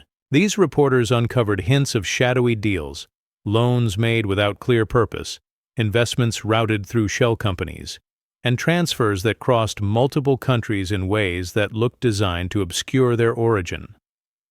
It was like noticing a single grain of sand out of place on a smooth beach. At first it seemed minor, but when followed it led to a path of surprising complexity. Imagine planning a family budget, carefully noting every expense for groceries, rent, and utilities, only to find that your spouse has been quietly moving money into an account you never knew existed. You would feel betrayed, confused, and eager for explanations. The Vatican Scandal Files suggest a similar sense of betrayal among believers who trust their donations are used for charitable works, education, and the upkeep of churches around the world. Yet these buried documents hint that some funds may have been diverted into speculative investments, luxury real estate, or even risky business ventures, all while everyday parishes struggled to repair roofs or feed the poor. This contrast between public faith and private finance creates a paradox that resonates in our own lives. We often uphold one face for our neighbors and another for our closest friends, carefully choosing which truths to reveal. The Church's polished image of selflessness and service may have masked a more complicated reality behind those closed vaults. When we keep secrets to protect our reputation, we risk undermining the very trust we seek to preserve. The Bank Scandal Files remind us that transparency and integrity are partners, not opposing forces, in any community, spiritual or secular. As these investigations gained traction, some church leaders responded by appointing external auditors and cooperating with civil authorities, yet many key documents remained sealed. It felt like watching someone sweep a few crumbs from a table while leaving an entire pantry locked up. In our own relationships, we know that small admissions of fault can build goodwill, but half-truths or partial disclosures can leave wounds unresolved. When the Vatican released only a fraction of the scandal files, it created an uneasy mix of relief and lingering doubt among observers. Talking about these buried records also touches on belief. We look to spiritual institutions for moral guidance, assuming their leaders will walk the path they preach. When evidence suggests those leaders engaged in questionable financial practices, it forces us to reconsider the nature of faith itself. Does belief in a higher power depend on human perfection, or can it endure alongside human flaws? In our own journeys, we may question mentors or role models when they falter. Yet we often continue to learn from their insights, choosing to separate the message from the messenger. The Vatican's story invites us to hold our beliefs with both reverence and healthy skepticism. Language plays a key role in these files. The documents are filled with technical terms, fiduciary transfers, anonymous trusts, offshore vehicles, yet at their core, they describe human choices, the decision to hide a transaction, the callousness to prioritize profit over purpose, and the hope that no one would notice. It's a reminder that words can both conceal and reveal. In daily life, we've all used vague language to soften difficult news or delay a difficult conversation. The same language patterns appear in these files where complex financial jargon masked simple truths. Modern technology offers new ways to analyze these archives. Artificial intelligence could scan thousands of pages, identify suspicious patterns, and even map relationships between shell companies and individual actors. It's like having a detective's notebook that never tires. Yet even the most powerful analytics cannot replace the human act of reading a single line and feeling its weight, the pause you take when you see a transaction marked charitable grant that actually flowed to a private account, or the lump in your throat when you realize a donation meant for a school funded something entirely different. Those moments demand empathy and moral judgment, qualities that no algorithm can fully replicate. These buried bank scandal files also touch on mental health and community well-being. When a trusted institution falters, it can leave believers feeling lost, angry, or disillusioned. That loss of faith may ripple through families and neighborhoods as people struggle to reconcile their devotion with troubling evidence. It mirrors the personal pain when someone we love betrays our trust. At first, we may isolate ourselves, unsure whom to confide in. But healing begins when we share our questions and allow honest dialogue to guide us back to trust. The Vatican's partial disclosures created a space for such conversations, but the closed vaults left many to wonder what remained behind those locked doors. As you think about this, consider a time you discovered something you wished had stayed hidden, whether a misplaced receipt, a private message, or an overlooked charge. How did it change your view of the person or institution involved? And how did you move forward? Those personal reflections mirror the Vatican's challenge to rebuild trust by balancing the need for discretion with a commitment to transparency. Before we close this chapter, I'd love to hear from you. Have you ever faced a discovery that reshaped your sense of trust? And how did you navigate it? Share your story and your city in the comments below so we can support one another with honesty and compassion. If this exploration of the Vatican's bank scandal files stirred your curiosity, please tap like, subscribe, and ring the bell to join our next calm journey into another hidden realm of history. In our next video, we'll trace the secret maps of lost papal relics, exploring how a simple chart can unlock centuries of forgotten devotion. Until then, carry a measure of both wisdom and wonder with you today, and remember that shining light on buried corners can bring healing to any community. Leo X's Menagerie. Imagine walking into a garden expecting roses and birds, only to find an elephant calmly bathing in the fountain, real, alive, and massive. It sounds like something out of a dream or a surreal painting, yet for visitors to the Vatican in the early 1500s, this was real life. Pope Leo X, known for his love of beauty and spectacle, once kept a collection of exotic animals behind Vatican walls, and among them was a live elephant named Hanno. Strange, right? A religious leader, surrounded not just by cardinals and scholars, but by lions, leopards, and even a rhino, all housed in the heart of what many saw as the holiest place on earth. Before we wander deeper into this forgotten corner of history, I'd love to hear from you. Have you ever visited a zoo or sanctuary and felt a strange, almost spiritual connection with one of the animals? Maybe a silent look from a tiger or the calm blink of a giraffe? Let me know in the comments and share where you're tuning in from. Also, if you haven't already, please tap the like button, subscribe, and ring the bell. It helps our little community grow and keeps these relaxing explorations coming. Now, let's step gently into a world where faith, power, and nature all shared the same courtyard. Pope Leo XIII was not like most spiritual leaders. He came from the famous Medici family of Florence, a powerful group known for their wealth, love of art, and clever politics. Leo was chosen as pope in 1513, and from the very beginning he brought with him a taste for luxury and performance. While many popes focused mainly on religious matters, Leo believed the Church should also reflect the beauty and wonder of God's creation, not just in prayer and music, but in animals, colors, and sensations. So, he did something bold. He filled the Vatican with creatures from around the world, sent to him as gifts from kings and explorers who wanted to impress him. One of the most famous among these creatures was Hanno, the elephant. He arrived as a gift from the King of Portugal and quickly became the star of Rome. People had never seen anything like him. Huge, gray, gentle, and intelligent. He was trained to kneel before the Pope and even learned to understand simple gestures. Imagine being a child in Rome, holding your parents' hand tightly, eyes wide as you watched this silent giant walk down cobbled streets toward St. Peter's. It must have felt magical, like touching a storybook with your own hands. But this menagerie wasn't just for show. It carried deep meaning, too. Each animal symbolized something. The lion might represent strength, the peacock beauty, the monkey playfulness, and the elephant wisdom and memory. In a time before nature documentaries or the internet, these living creatures were like messages from far-off lands, reminders that the world was wide and filled with mystery. Yet here they were, within reach, behind palace walls. Wildness, brought into order. There's something very human about that desire, to take the untamed and make it part of your world. We do this in small ways every day. We adopt pets, plant gardens, even hang photos of mountains or oceans we may never visit. It brings comfort. It reminds us we're not alone on this planet.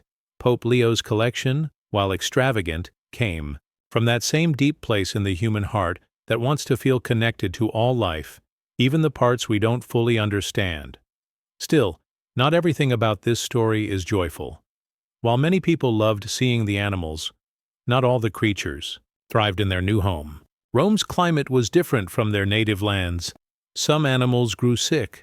Hanno the elephant, despite his popularity, died only a few years after arriving, reportedly from eating spoiled food. His passing was met with great sadness. Leo X even wrote a funeral poem for him and had him buried with care in the Vatican gardens. There is something deeply touching about that. A pope mourning an elephant like a close friend. This mix of joy and sorrow, beauty and fragility, reflects something bigger about the human spirit. We often chase wonder, hoping it will make us feel complete. But wonder is delicate. It can slip through our fingers, and sometimes the very act of trying to hold on to it causes harm. Leo's menagerie teaches us that awe and care must walk together. We can admire without possessing. We can be amazed without controlling. These are lessons that stretch far beyond the past. In our modern world, where AI builds digital worlds and machines learn faster than ever before, the story of Leo's animals feels strangely relevant. Today, instead of collecting wild beasts, some leaders collect data. Instead of parading elephants, we parade information. But the question remains, do we treat these things with respect or only with curiosity? Do we slow down to understand what we hold, or do we rush ahead, dazzled by the show?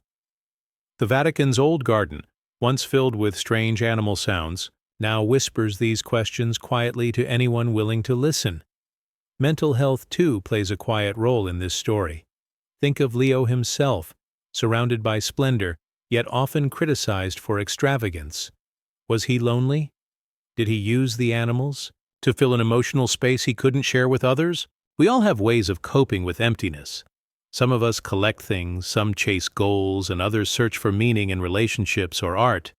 Leo's zoo may have been more than a public display. It might have been a form of personal comfort, a moving, breathing reminder that life is still full of magic. Language adds another layer. Letters from the time describe the animals in poetic terms: beasts from Eden, living gifts of the seas, and God's miracles on four legs. This shows how people tried to make sense of what they saw, using old words for new experiences. It reminds us that language doesn't just describe the world, it shapes how we feel about it.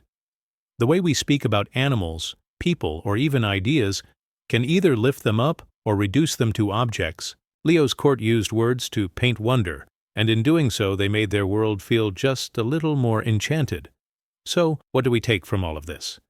Maybe it's the idea that wonder matters, that even in serious places, like churches, schools, or daily routines, there should be room for surprise, for delight, for something unexpected, and that with wonder comes responsibility. Whether we're caring for a pet, nurturing a friendship, or building something new, the way we treat what amazes us says a lot about who we are. Before we end, I'd love to know, what's the most surprising or beautiful animal you've ever seen up close? Was it a camel in a desert town, a sea turtle while snorkeling, or maybe just a fox that wandered past your backyard at dawn? Share your story and your city in the comments so we can build a quiet collection of wonders from around the world. And if this peaceful journey through Leo the X's menagerie brought something calm or thoughtful to your day, please consider tapping the like button, subscribing, and ringing the bell so you don't miss our next story. In our next episode, we'll look at a hidden letter said to change how we understand one of history's most famous betrayals. Until then, may your path be filled with quiet marvels and gentle questions. Papal Elephant Story. Imagine waking up to the sound of heavy footsteps echoing through narrow stone streets, not from soldiers, not from carts, but from an elephant walking quietly beneath the Roman sky. It's not a dream. It happened.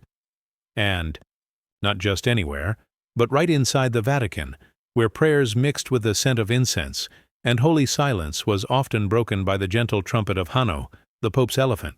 It's a strange thought, isn't it, that the head of the Church once kept a massive foreign animal as both a symbol and a companion. And yet Hanno's story is real and deeply human. It holds laughter, confusion, admiration, and even sadness. Before we step into his world, I'd love to hear yours. Have you ever seen something that didn't belong in the place you found it? Like snow on the beach, a deer in the city, or a wild animal where you least expected? Share your story and where you're watching from in the comments. And if this gentle journey brings you something calm or curious, please like, subscribe, and ring the bell. It helps our peaceful little community grow. Now let's take a quiet walk into the past and meet a creature who once brought both wonder and controversy into the heart of power. Hanno was no ordinary elephant. He was a gift sent by the King of Portugal to Pope Leo VI in 1514. It was a political gesture meant to impress and charm the Pope, but what followed was something no one expected. The people of Rome had never seen such a creature.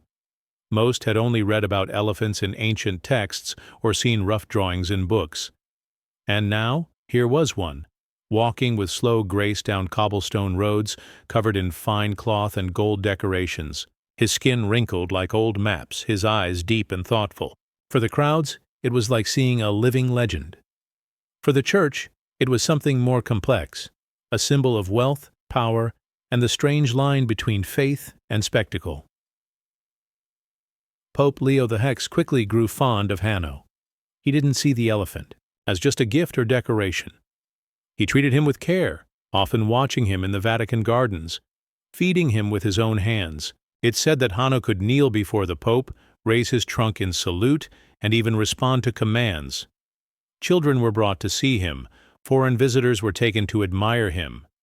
Hanno became a living emblem of the Church's reach, not just spiritual, but worldly. But not everyone was comfortable with this.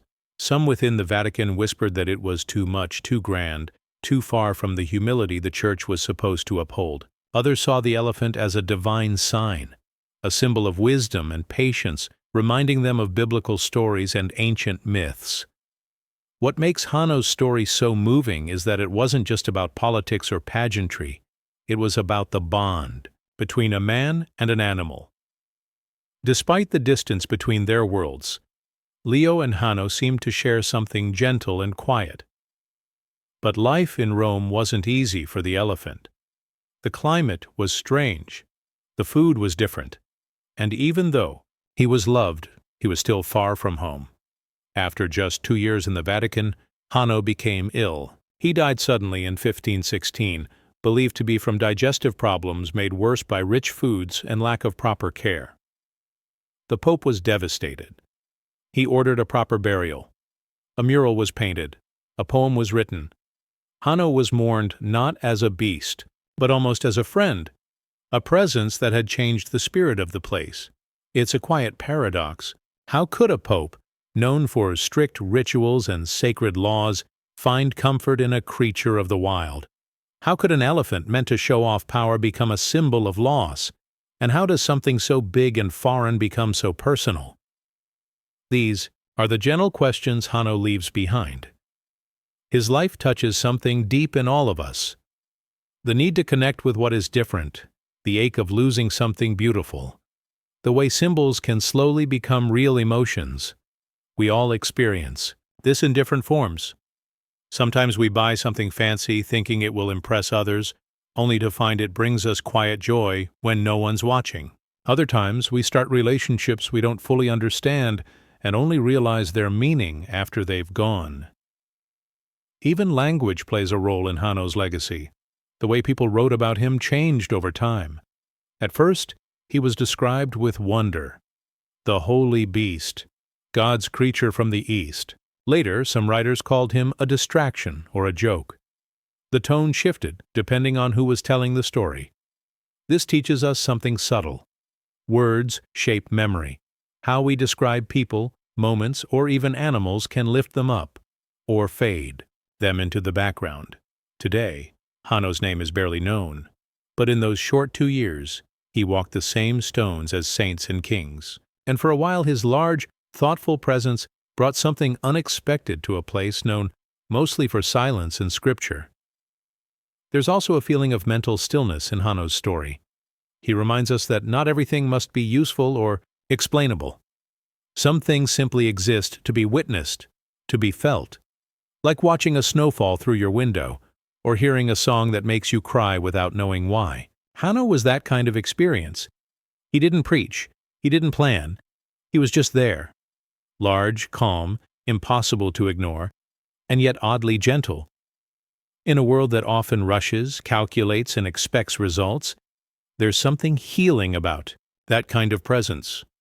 And yet his life also makes us think about responsibility. It's easy to admire the beauty of something strange and new, but harder to care for it properly. The Vatican, for all its wealth, may not have understood what Hanno truly needed. His death came from simple mistakes: wrong food, wrong care, wrong place. In this way, Hanno becomes a quiet lesson about intention and impact. We can love something deeply, but still cause harm if we don't take time to understand it. This applies not just to animals, but to people, cultures, even ideas. Curiosity must be paired with kindness. Fascination must be balanced with care. In today's world, with AI growing and new technologies shaping how we live, Hanno's tale feels oddly modern. We invite strange, powerful things into our lives: machines that talk, programs that learn, devices that think. At first, they feel like magic. But over time, we're asked to care for them, understand their needs, and ask deeper questions. Are we being thoughtful? Are we being kind? Or are we simply amazed until it's too late? Hanno may have lived 500 years ago, but the feelings he brings are very much alive today. So, as we step away from this soft piece of history, maybe take a moment to think about the elephants in your own life. Not real ones, perhaps, but the large, quiet things you've welcomed into your world. The hobbies, the people, the memories that didn't quite fit at first, but now live quietly in your heart. What are you feeding them? How are you caring for them? And are you listening when they try to tell you they're not okay? I'd love to hear your reflections. What's the most surprising friendship or connection you've ever made? Maybe with a pet, a place, or even a strange idea? Drop your story in the comments and let us know where you're listening from. If this gentle journey helped you relax or reflect, please tap the like button, subscribe to the channel, and ring the bell for more peaceful stories. Next time, we'll explore a secret message hidden in plain sight, one that changed how people understood the stars. But for now, may you walk softly, think gently, and remember the quiet steps of the elephant who once wandered through a world of gold and stone. Secret Archive changes. Have you ever had a box in your room that you never opened, not because you forgot about it, but because you were told it wasn't meant for you? You walk past it every day. It's just sitting there, and even though it's part of your space, it somehow feels like it belongs to someone else. That's how many people feel about the Vatican's secret archive. Only now, it's not called that anymore. The name was quietly changed, as if giving it a new title could make it seem less mysterious. But does changing the name of something hidden actually make it more honest or more confusing? I'd love to hear what you think. Have you ever come across something that felt like it was being hidden in plain sight? Maybe at school, in your family, or even in your own thoughts. Share where you're watching from and tell us your story in the comments. And if this quiet journey makes you think or helps you feel calm, don't forget to like the video, subscribe to the channel, and ring the bell so you never miss a gentle story. Now, let's take a slow walk through stone corridors, soft candlelight, and the quiet turning of pages that the world was never supposed to see. The Vatican's archive has always had a strange name: Archivum Secretum Vaticanum. To most people, it sounded like something out of a spy novel or a puzzle from an ancient game. The word secretum in Latin doesn't actually mean secret the way we use it today. It meant something closer to private or personal. But over time, as languages changed and stories grew around it, the name began to sound darker than it really was. People imagined it full of lost books, forbidden letters, hidden knowledge, and maybe, in some quiet ways, it was. For centuries, only a small number of scholars could request access, and even then, they were allowed only small pieces at a time. You couldn't just walk in and wander the shelves. Every document had to be approved, requested, and watched. Then, in 2019, something interesting happened. The Vatican decided to change the name. It was no longer the Secret Archive. Now it was called the Apostolic Archive. A simple switch, one word replaced. But people noticed, and they wondered, why now? Why change something that had been known by the same name for over 400 years? The official reason given was clarity. Church officials said they didn't want people to be confused by the word secret. They wanted the archive to sound more welcoming, more open. But for many people, the new name felt even more mysterious. After all, what's more interesting than something labeled secret? Taking the word away didn't remove the mystery. It made people look even harder. Imagine if you renamed your diary General Notebook. It might sound boring, but it doesn't make people any less curious about what's inside. In fact, it might make them more curious because now they know you're trying to make it sound unimportant. That's what seems to have happened here. The act of changing the name became a story in itself. People began asking new questions. What is so private in those archives that it needed to be hidden for so long? And if nothing has changed inside, just the label, then what does that really say? The truth is, the archive does hold documents that are deeply powerful. Some date back more than 1,000 years. There are letters from kings and emperors. There are messages exchanged during wars. There are records of trials, decisions, arguments, and secrets of faith. It's not just a place for dusty books. It's a map of how power moved through the world. And maybe that's why it feels so heavy. Not because it hides monsters, but because it holds the memories of people who made choices that shaped the lives of millions. It's like opening an old photo album that belonged to your great-grandparents and finding pictures you don't recognize, names you've never heard, and moments that feel strangely familiar. This brings us to something bigger, something more emotional. When we talk about archives, we're not just talking about history, we're talking about memory. And memory is not always easy. Some memories are painful, some are confusing, Some we don't want to share, even with ourselves. The Vatican changing the name of its archive reminds us of something we all do. We rename things in our lives to make them easier to carry. We say, "I'm just tired," when really we're sad.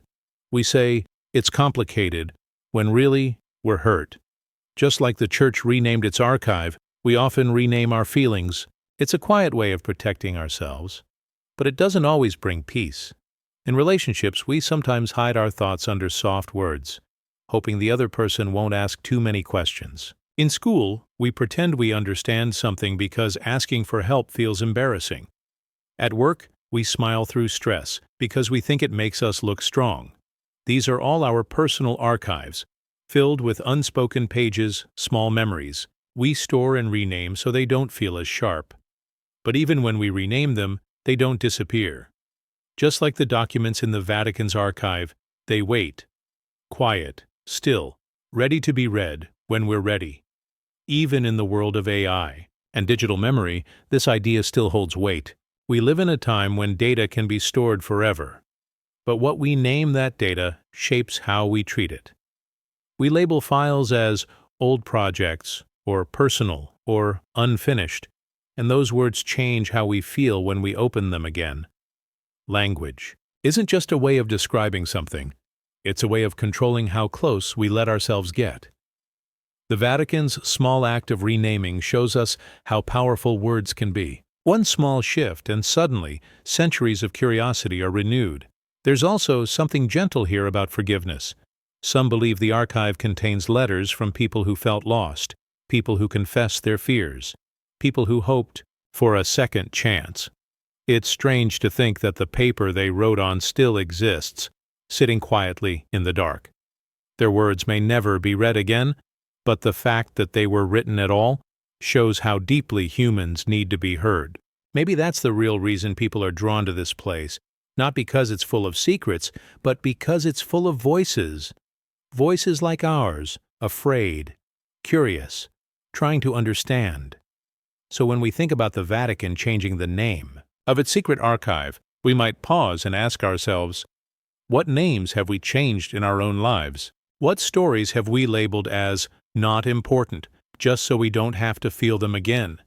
And what would happen if we gently opened those stories and read them with kindness?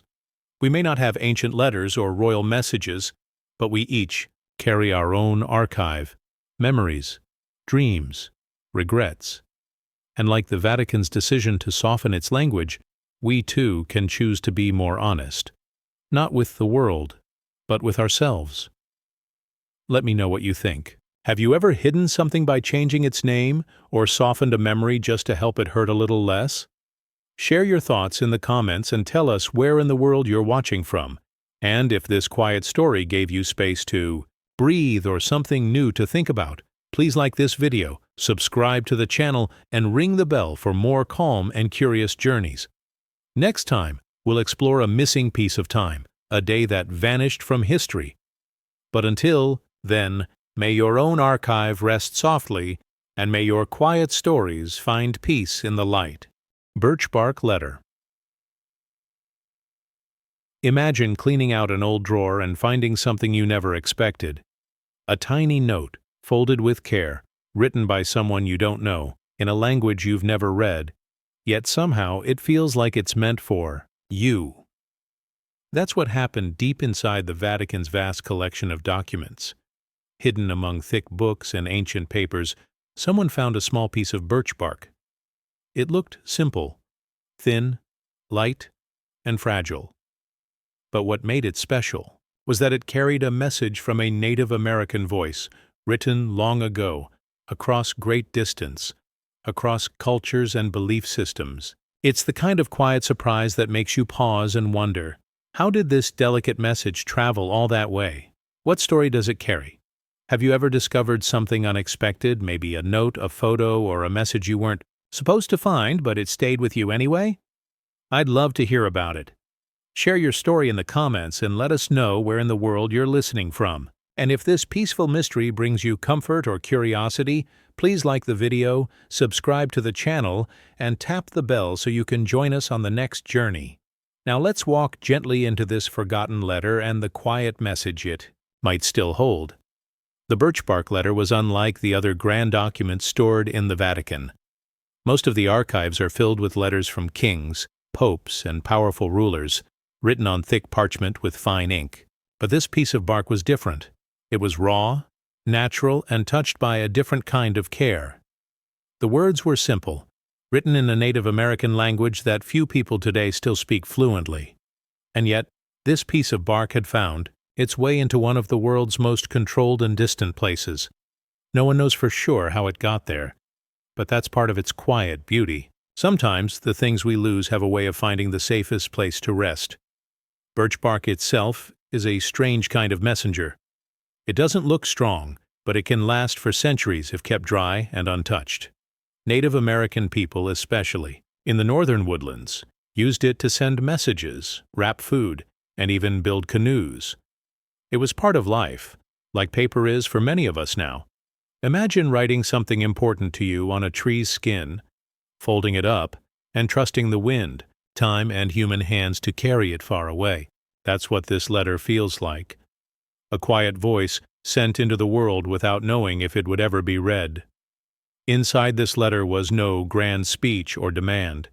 It was more like a whisper, a peaceful message, possibly sent as a gift, or maybe a soft protest. Some believe it was part of a larger conversation between native people and Christian missionaries. Back then, missions were traveling across the lands, trying to convert different communities to a new faith. Some people accepted the change, others resisted, but many, instead of fighting, tried to speak, to explain, to reach across. This letter might have been part of that effort, a small offering of words, written not in anger, but in hope. It's easy to forget how brave it is to try to speak to someone who doesn't speak your language. How quiet courage can look like just a few lines on bark. What makes this more powerful is where it was found. The Vatican is known for its secrecy, but also for its care. Documents are stored there for centuries. They're not thrown away or forgotten, at least not in the usual sense. They sleep in the dark, protected from time. So for this birch bark letter to survive, there means that someone, long ago, thought it was important enough to keep. That tells us something. Even when voices were silenced in history, someone listened. Even if only for a moment, and even if no one else was supposed to hear it. This moment reminds us of something deeper about human connection. Sometimes the smallest messages carry the most weight. A single sentence from a loved one can heal a week of stress. A quick note on your desk can feel more honest than a long speech. In today's world, we're surrounded by messages, texts, emails, posts, but the quiet ones still matter. The ones that aren't loud or urgent. The ones you tuck away, like a birch bark letter. Sometimes those are the ones that stay with us the longest. This also touches something delicate about language and memory. Many Native American languages were pushed aside or nearly lost due to colonization and forced change. Schools, governments, and even churches tried to replace them with new languages, new rules, new beliefs. But language is not just a way to talk. It's a way to feel, a way to remember who you are. This birch bark letter, written in a fading language, is not just a message. It's a memory. It reminds us that even if a voice is nearly gone, it can still echo if someone listens. It also shows us how strange and beautiful it is when different worlds meet. A native letter resting in a Roman archive. Two cultures, two stories, two beliefs, touching for a moment quietly. Sometimes we think of history as loud events, wars, leaders, revolutions. But often the real heart of history is soft. It's a child learning to write their name, a mother singing in her language, a stranger sending a letter on birch bark, hoping someone will read it kindly. That's the kind of history that doesn't fade. It's stored in our feelings, not just our books. Even in the world of technology and AI, this old message has meaning. Today, we store everything digitally. But even with endless data, we often forget what matters most. It's not how big the file is or how perfect the writing looks. It's the meaning behind it. A message doesn't need to be fancy to be real. Sometimes a sentence written on bark says more than a million typed words. That's something even machines still struggle to understand, the emotion behind the message. And so, the birch bark letter still waits in the quiet of the Vatican. No one reads it out loud. Most people don't even know it's there. But it doesn't ask for attention. It doesn't shout. It just is. Like many of our own thoughts and memories, the things we write in journals, the things we never say, the letters we never send. Maybe that's what makes it so human. It's not perfect. It's not loud. But it's real. A voice from long ago, still breathing softly through bark and time. Let me know what this makes you think about. Have you ever kept a message that meant more than the words on it, or found something small that felt full of memory? Share your story in the comments and let us know where you're watching from tonight. And if this story helped you slow down or look at the world a little differently, don't forget to like the video, subscribe to the channel, and gently ring the bell for more calm explorations. Next time, we'll follow a trail of missing pages, documents that were removed and never explained. But for now, may your quiet messages find gentle places to rest, and may your voice, no matter how small, always be heard. Galileo trial cover-up. Imagine being punished not for doing something wrong, but for simply saying what you saw with your own eyes. Picture being told to stay silent even though you knew the truth. And then, centuries later, people are still not allowed to read everything that happened to you. That's the strange and quiet story of Galileo Galilei. Some parts of his famous trial are still hidden, sealed behind locked doors, or blacked out with careful ink. Why would parts of a 400-year-old trial remain secret today? What's in those pages that we're not meant to see? Have you ever had a moment where you were told to keep quiet, even when you knew something was true? Or maybe you've heard only part of a story and felt like something important was missing. I'd love to hear your thoughts. Leave a comment, and let us know your experience, or where you're watching from tonight. And if this gentle mystery keeps you curious, please like the video, subscribe, and tap the bell so you don't miss what's coming next. Now let's breathe in, slow down, and look quietly at this forgotten chapter in history. Galileo was a man who looked up and saw something new. While most people believed that everything in the sky revolved around the Earth, Galileo saw moons spinning around Jupiter, and he dared to say that maybe the Earth wasn't the center of it all. It sounds simple now, just observing the stars. But at the time, saying such a thing felt like shouting into a storm. He was not just challenging science, he was also brushing against deep belief systems that had been held for centuries. The Church had long taught that the Earth was the still center of the universe. Galileo's idea wasn't just different, it was dangerous. When he was brought to trial in 1633, the world watched closely. His case was famous, but it was also quiet in strange ways. Documents were written and stored, but not all of them were made public. Some were locked away, some were edited, some were hidden so deeply that even now, parts of the record are missing. That's what makes this story so haunting. It's not just that Galileo was tried, it's that we still don't fully know what happened behind those closed doors. What did he really say? What was he forced to agree to? And who made those choices? The trial was said to be about heresy, about going against accepted truth. But when you look closer, it feels more like a warning to others. Don't ask too many questions. Don't challenge the system. Don't speak too loudly, even if you're right. This kind of fear is something many people still feel today. Maybe not in the same setting, but in work, school, or even family life. Sometimes, staying silent feels safer than being honest. And over time, this silence builds layers, like pages blacked out in a file. What's strange is that parts of Galileo's writing were allowed, while other parts were buried. He was told he could teach certain things as a theory, but not as a fact. Imagine being allowed to tell your truth, but only if you pretend you're not sure. That kind of pressure can change a person. You start to doubt your own eyes. You start to speak with caution. You start to edit yourself, not just in front of others, but even in your own mind. That's a kind of quiet pain that doesn't leave scars, but still leaves marks. What's even more mysterious is how long this cover-up has lasted. Generations have passed. Libraries have grown. The world has changed in big ways. And yet, those pages from Galileo's trial are still not fully released. Why? Maybe it's to protect old reputations. Maybe it's because someone long ago believed that too much truth could cause unrest. Or maybe it's simply habit, one silence leading to another until no one knows how to undo it. Even today, in the age of open data and constant sharing, some truths remain sealed. This story also asks a deeper question. What is the cost of hiding knowledge? Galileo's ideas helped shape the modern world, but he was made to kneel, to recant, to say that he was wrong even when he knew he wasn't. That moment became symbolic, not just for science, but for the human spirit.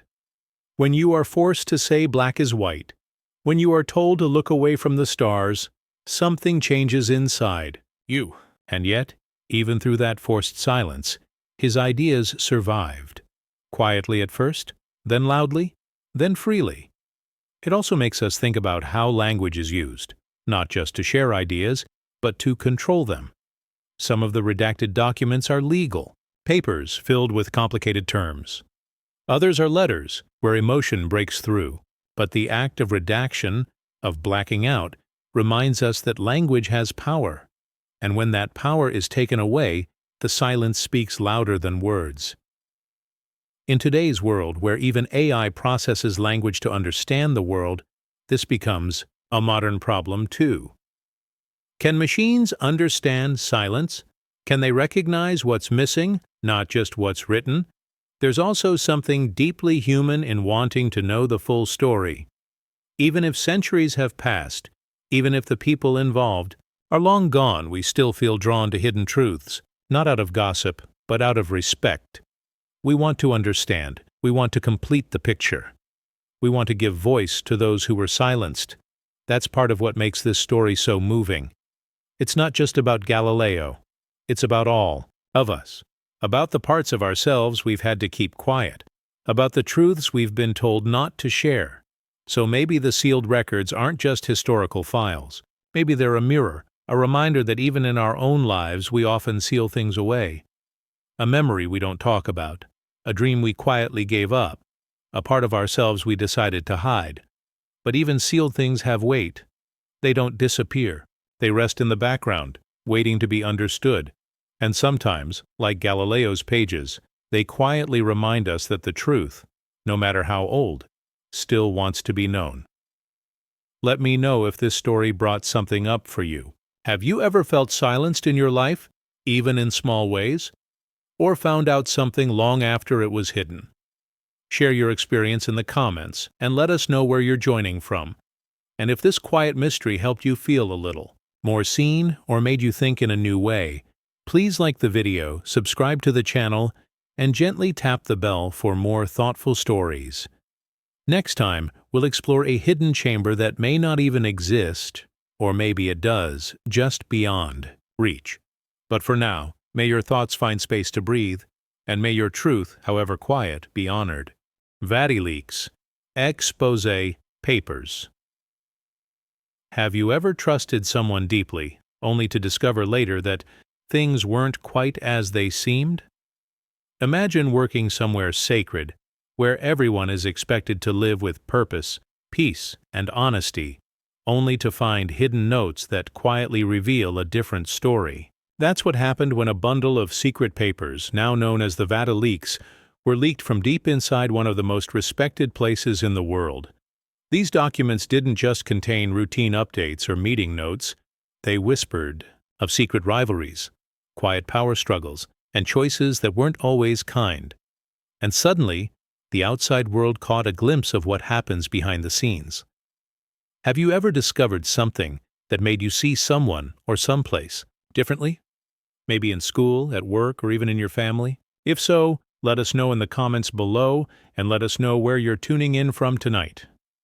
If quiet stories like this help you reflect or relax, feel free to like this video subscribe, and tap the bell so we can explore more together. Let's take a deep breath now, slow down, and follow the soft trail of pages that were never meant to be seen.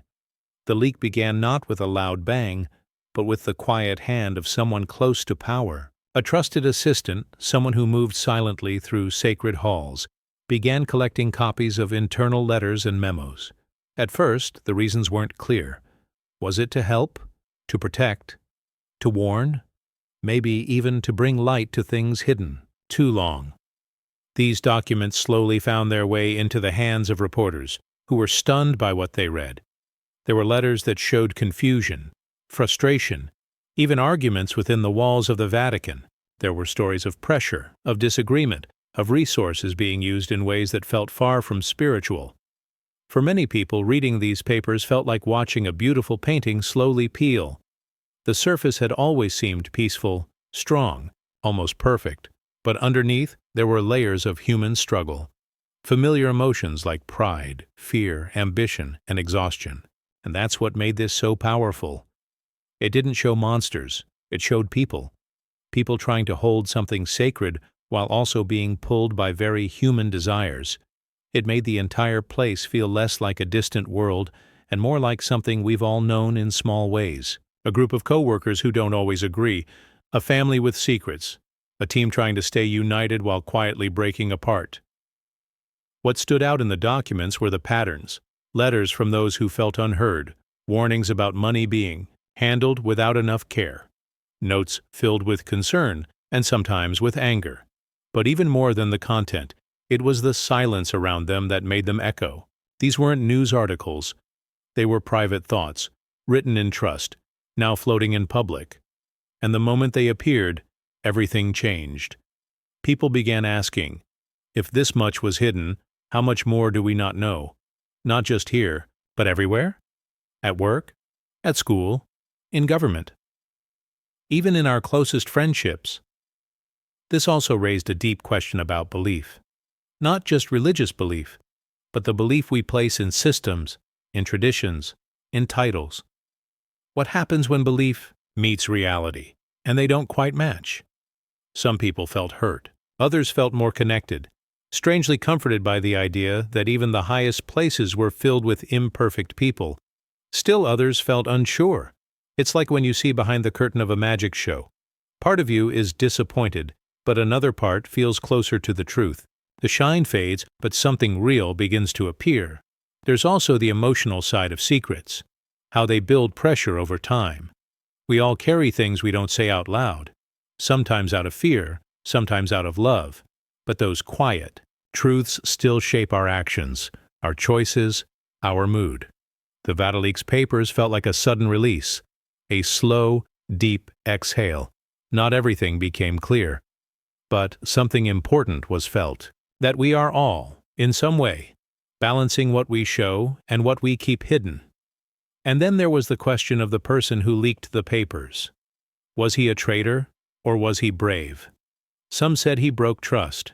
Others called him a truth-teller. Maybe, in a strange way, he was both. Because truth often lives in tension. We need trust to build safe spaces, but we also need honesty to protect those spaces from falling apart. His act may have shaken the walls, but it also forced a kind of reflection that hadn't happened in years. A pause. A reevaluation. A breath. For those inside the Vatican, the leak created waves. Some defended their actions. Others stepped back, quietly. And some began asking deeper questions about what their purpose truly was, not just in titles or roles, but in heart, in why they chose this path, in what they believed should come next. The Vatican didn't destroy everything, but it changed the rhythm. It invited light into corners that had been dark for too long. And in doing so, it reminded people that even sacred places must grow. It's interesting how language plays such a big role here too. These weren't just spoken rumors, they were written words, held in ink, structured with care. There's a weight to written language that lingers. It captures moments that might otherwise fade. It lets future eyes see what present voices feared to say out loud. In a way, the Vatican remind us that writing is both a gift and a risk. It holds the power to preserve, but also to expose, and that dual nature lives in every journal, every letter, every memo. Even as AI systems now read and process text, learning to understand emotion and meaning, the human touch behind words still matters most. These documents weren't just data. They were windows into feeling, into longing, into hope, and into worry. That's what makes the story linger. It wasn't about rules or headlines. It was about people trying to navigate something larger than themselves, and sometimes losing their way. In the end, the Vatileaks expose left behind more than just controversy. It left questions, quiet ones that whisper at night. What do we do when those we admire fall short? How do we hold space for both truth and grace? When do we speak up, and when do we remain silent? These questions don't have easy answers, but they are worth asking, because they don't just apply to the Vatican, they apply to all of us. So if this story made you pause or brought something up in your own life, I invite you to share it in the comments. Maybe you've seen behind a curtain before. Maybe you've held on to a truth, unsure when or how to let it out. Or maybe you've just wondered what's really going on behind a peaceful surface. We all have. And by sharing, we remind each other that we're not alone. If you found this gentle unraveling comforting or thought-provoking, please like the video, subscribe to the channel, and softly press the bell so we can keep walking through these quiet mysteries together. For now, let the papers rest. Let the questions float. And may your thoughts tonight be calm, open, and free. Forbidden symbol statues.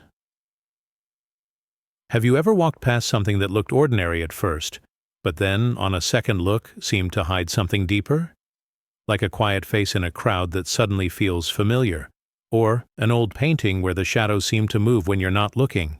That's what some people feel when they visit the Vatican gardens. Peaceful, green, and still. Yet filled with statues that might not be what they seem. Among the fountains and flower beds there are quiet stone figures standing tall, carved, long ago. But according to whispers passed down through time, some of these statues may hold symbols that aren't meant for everyone to see, symbols that only reveal their full meaning to those who know what to look for. It's a bit like finding a riddle inside a riddle, hidden in plain sight. Have you ever noticed something others didn't? Maybe a strange shape in a cloud, a familiar scent during a storm, or a sign in your dreams? Let us know in the comments, and where you're watching from. We'd love to hear your story. If these calm journeys through quiet mysteries bring you peace, go ahead and like this video, subscribe, and tap the bell so we can explore more together. Now, close your eyes for a second and imagine walking barefoot through a garden of secrets, where every statue might be saying something in a silent language only a few understand. The statues in question aren't loud. They don't shout for attention or show clear signs of what they hide. They stand quietly, like guardians of forgotten messages, their eyes cast in stone, their hands resting gently on books, scrolls, or animals. Some are saints, others are philosophers, and some don't seem to belong to any clear tradition at all. But if you look closely, if you tilt your head just right, or visit them when the light falls a certain way, details begin to appear. A shape on a robe that resembles a forbidden diagram. A star that isn't quite in the right place. A gesture that seems too precise as if taken from an old code book. It's not about magic, and it's not about conspiracy. It's about layers. About the idea that something can hold more than one meaning at the same time. You might think, why would someone hide a symbol in stone? What's the point? But humans have always done this. Even in school we pass notes in class using little drawings. We create secret languages with our friends. We write diary entries that only make sense to us. We put photos in our phones that no one else sees. It's a way of marking something as special, something just for us. And that's what these statues might be doing. Holding on to old knowledge, or maybe to questions without answers. Some say they are based on ancient ideas, once whispered among philosophers, mystics, or early thinkers. Others believe they're just art, open to interpretation, like dreams on a summer night. It's easy to forget that belief is more than a system. It's a feeling, a deep breath you take when you feel something more is happening, even if you can't explain why. That's what these statues stir. Not fear but wonder. Not answers but questions. They make us slow down and look again.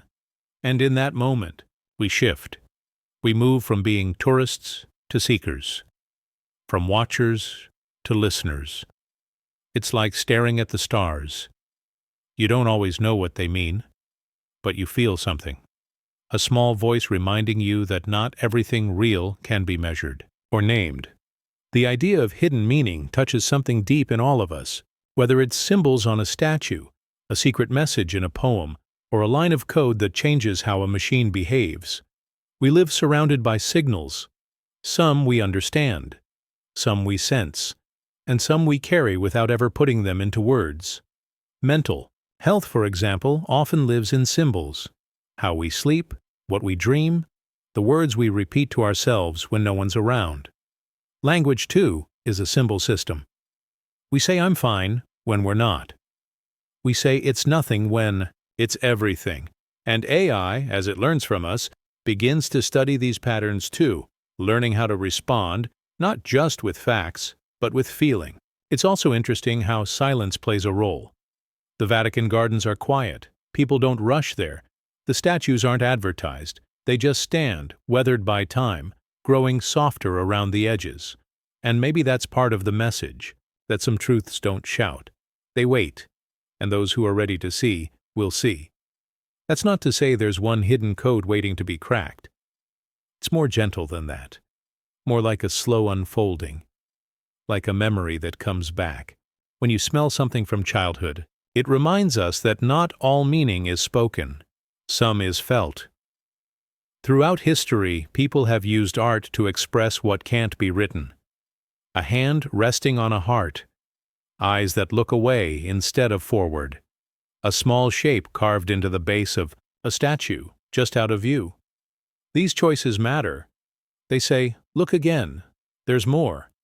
And that's what keeps drawing people back to these strange figures in the garden. Some return every year, bringing notebooks, sketches, even magnifying glasses. Others just sit nearby and listen to the wind, wondering if they'll feel something too. Maybe the statues aren't hiding anything at all. Maybe the real mystery is inside us. The way we search for meaning. The way we project stories onto stone. The way we long for something deeper than what we see. That's what makes this topic so powerful. It doesn't tell you what to think. It invites you to think, to feel, to wonder. And in that wondering, something beautiful happens. You begin to notice more in the world around you. A crack in a sidewalk that looks like a lightning bolt. The way the sun hits your window at the same time each day. A pattern in your dreams that begins to make sense. And so, these statues become more than art. They become a mirror, showing us how much we want to understand, to connect, to belong, to something bigger. Whether or not there's a secret code in the stone, they've already done something magical. They've made us pause. And in today's fast world, that pause is sacred. So if this slow walk through hidden gardens brought something up for you, an old memory, a curious thought, a feeling you can't quite name, let us know in the comments. We're building a quiet community of thoughtful listeners, and your voice belongs here. Tell us where you're from, and what you see when you look twice at the world. If you enjoy these calm explorations into mystery, feel free to like this video, subscribe to our channel, and gently tap the bell so we can keep sharing these peaceful journeys together. For now, let the stone remain still.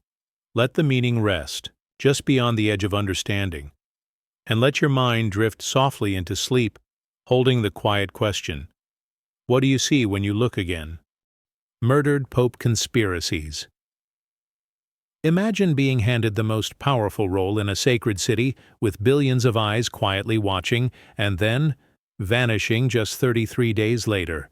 No warning, no final words, just silence and a closed door. That's what happened to Pope John Paul II, a leader who seemed gentle, kind, and full of hope, yet whose story ended almost as quickly as it began. His death, officially called natural, opened a door not just to grief, but to quiet questions that never fully went away. Have you ever lost someone suddenly with no explanation and felt like something wasn't quite right? Maybe the way they left didn't match the way they lived. If you've ever felt that, share your story with us in the comments and let us know where in the world you're watching from. We're building a space for thoughtful hearts like yours. And if this peaceful journey through history's soft mysteries helps you feel grounded, please like this video, subscribe, and tap the bell so we can keep walking these quiet paths together. Now let's pause, take a deep breath, and enter a world of unanswered questions, where silence sometimes speaks louder than facts. Pope John Paul I was not someone many expected to become pope. He was simple, shy, and often smiled. He didn't wear his power loudly. His voice was gentle, and his heart seemed to lean toward kindness more than control. People called him the Smiling Pope, and maybe that's why his sudden death felt so strange. He had just begun to bring a new light into the dark corners of an ancient institution. He spoke of change, not the loud kind, but the quiet, thoughtful kind, the kind that might have disturbed the deep stillness of powerful rooms. Then, all at once, he was gone. Some accepted it, others whispered, and a few wondered if he had known too much, or tried to do too much, too soon. In everyday life, when something happens suddenly, we try to explain it. If a friend stops talking to us without warning, we look back for clues. If a storm comes when the forecast said sun, we check the sky twice. We search for reasons. That's just what people did here, because some parts didn't line up. The details around his final night were unclear. Reports changed. Some said he was found by one person. Others said someone else. The time of his passing was uncertain. Even the people who were there didn't always agree. And when the truth becomes soft and slippery like that, stories begin to grow in the cracks. Some said maybe he had seen something behind the scenes, patterns, numbers, plans that troubled him. Others wondered if certain changes he hoped to bring were not welcome. Still others believed he was simply too fragile for the weight of that chair. But the heart of this mystery isn't just in what happened. It's in what we feel when someone full of potential disappears. It's like watching a sunrise and then being pulled into a tunnel. You're left blinking, trying to remember what the light looked like. Whispers continued long after his passing. They grew into books, articles, even quiet documentaries, but nothing ever gave a clear answer. And maybe that's what makes this story so human. It holds a paradox. One of the most visible men in the world vanished in one of the most protected places, and yet no one seems to know exactly how or why. It's a strange silence, like when someone starts to say something important but is suddenly interrupted, and you never get to hear the rest. That space left behind becomes filled with thoughts, dreams, and sometimes fear. What makes this even more delicate is how it connects to belief. For many, the Vatican is not just a city, it's a symbol of something higher. So when a mystery unfolds there, it shakes more than just buildings. It touches people's sense of trust, their sense of balance, the way they see the world. And yet, the story also reminds us how fragile human life is, how even the kindest souls can vanish quietly without fanfare. It teaches us not to expect clarity from every ending. Sometimes in life, when things don't make sense, we create our own quiet explanations. We may never know why a friend stopped laughing the way they used to, or why a certain teacher suddenly left the school, or why a letter we were waiting for never arrived. These small personal mysteries mirror the bigger ones. They live beside us, and they remind us that not everything needs to be solved to be respected. The mystery itself can carry meaning. Even now, decades later, when people talk about Pope John Paul I, they often pause. Their voices soften. He wasn't just a figure. He was a symbol of something almost too gentle for the world he stepped into. His short time as Pope feels like a breath, here and then gone. But maybe that breath carried something that lingers still, a lesson about kindness, about humility, about the strange dance between power and peace, and in this gentle confusion, we are left to wonder about larger things. How do systems react to change? How do soft voices hold space in loud rooms? How do we honor those who leave before they can finish their work? These are questions that don't just belong to history, they belong to us. They live in the choices we make every day, in how we treat people who speak softly, in whether we listen before judging, in whether we pause when something feels off, or simply look away. As we sit with this story tonight, it becomes clear that the real power of it isn't in solving the mystery, it's in feeling it, in allowing that strange sense of unfinishedness to move through us like wind through trees. We don't need to rush to answers. We can simply hold the questions with care, because some stories were meant to be felt, not finished. So if this quiet reflection on a life that ended too soon stirred something in you, an old memory, a sudden thought, or a dream you once had, please share it with us in the comments, and let us know where you're watching from. Your presence here matters, and if this kind of thoughtful storytelling brings you peace, we'd love for you to like this video, subscribe, and gently tap the bell so we can continue to explore history's softest shadows together. For now, let the whispers rest. Let the mystery breathe, and as your eyes grow heavy, remember, not every light stays long, but sometimes the briefest glow is the one we never forget. Hidden chapel entrances. Have you ever walked through a hallway you've known your whole life, only to discover a door you never noticed before? A quiet, unmarked one, tucked behind a curtain, beneath a stair, or inside the shadows of a wall. You pause, surprised. How long has that been there? Has it always been just behind you, waiting? That same sense of quiet mystery lives deep within the walls of the Vatican, where hidden doorways lead not to offices or storage, but to silent, locked chapels few have ever entered. These are not the grand churches seen by tourists. These are secret spaces, simple, sacred, and often forgotten. And in a world filled with noise and distraction, the idea that something important could stay hidden for so long feels almost impossible. But it's true, and maybe it's a reminder.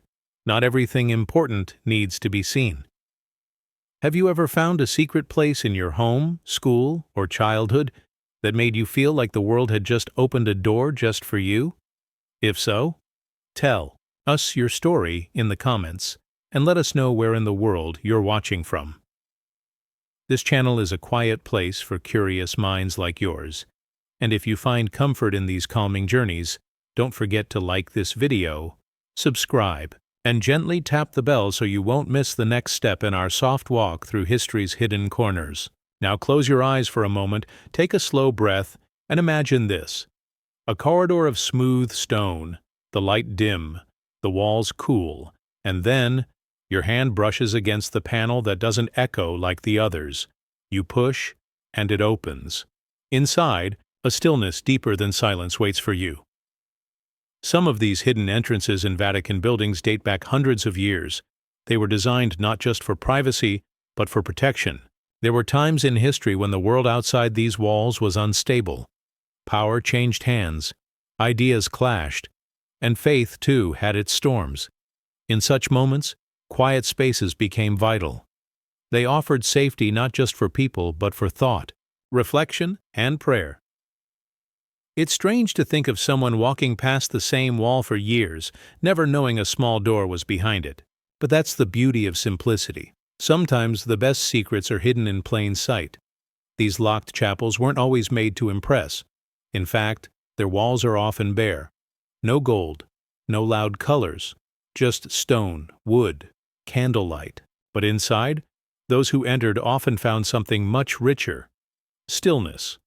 A place to think, or maybe stop thinking altogether.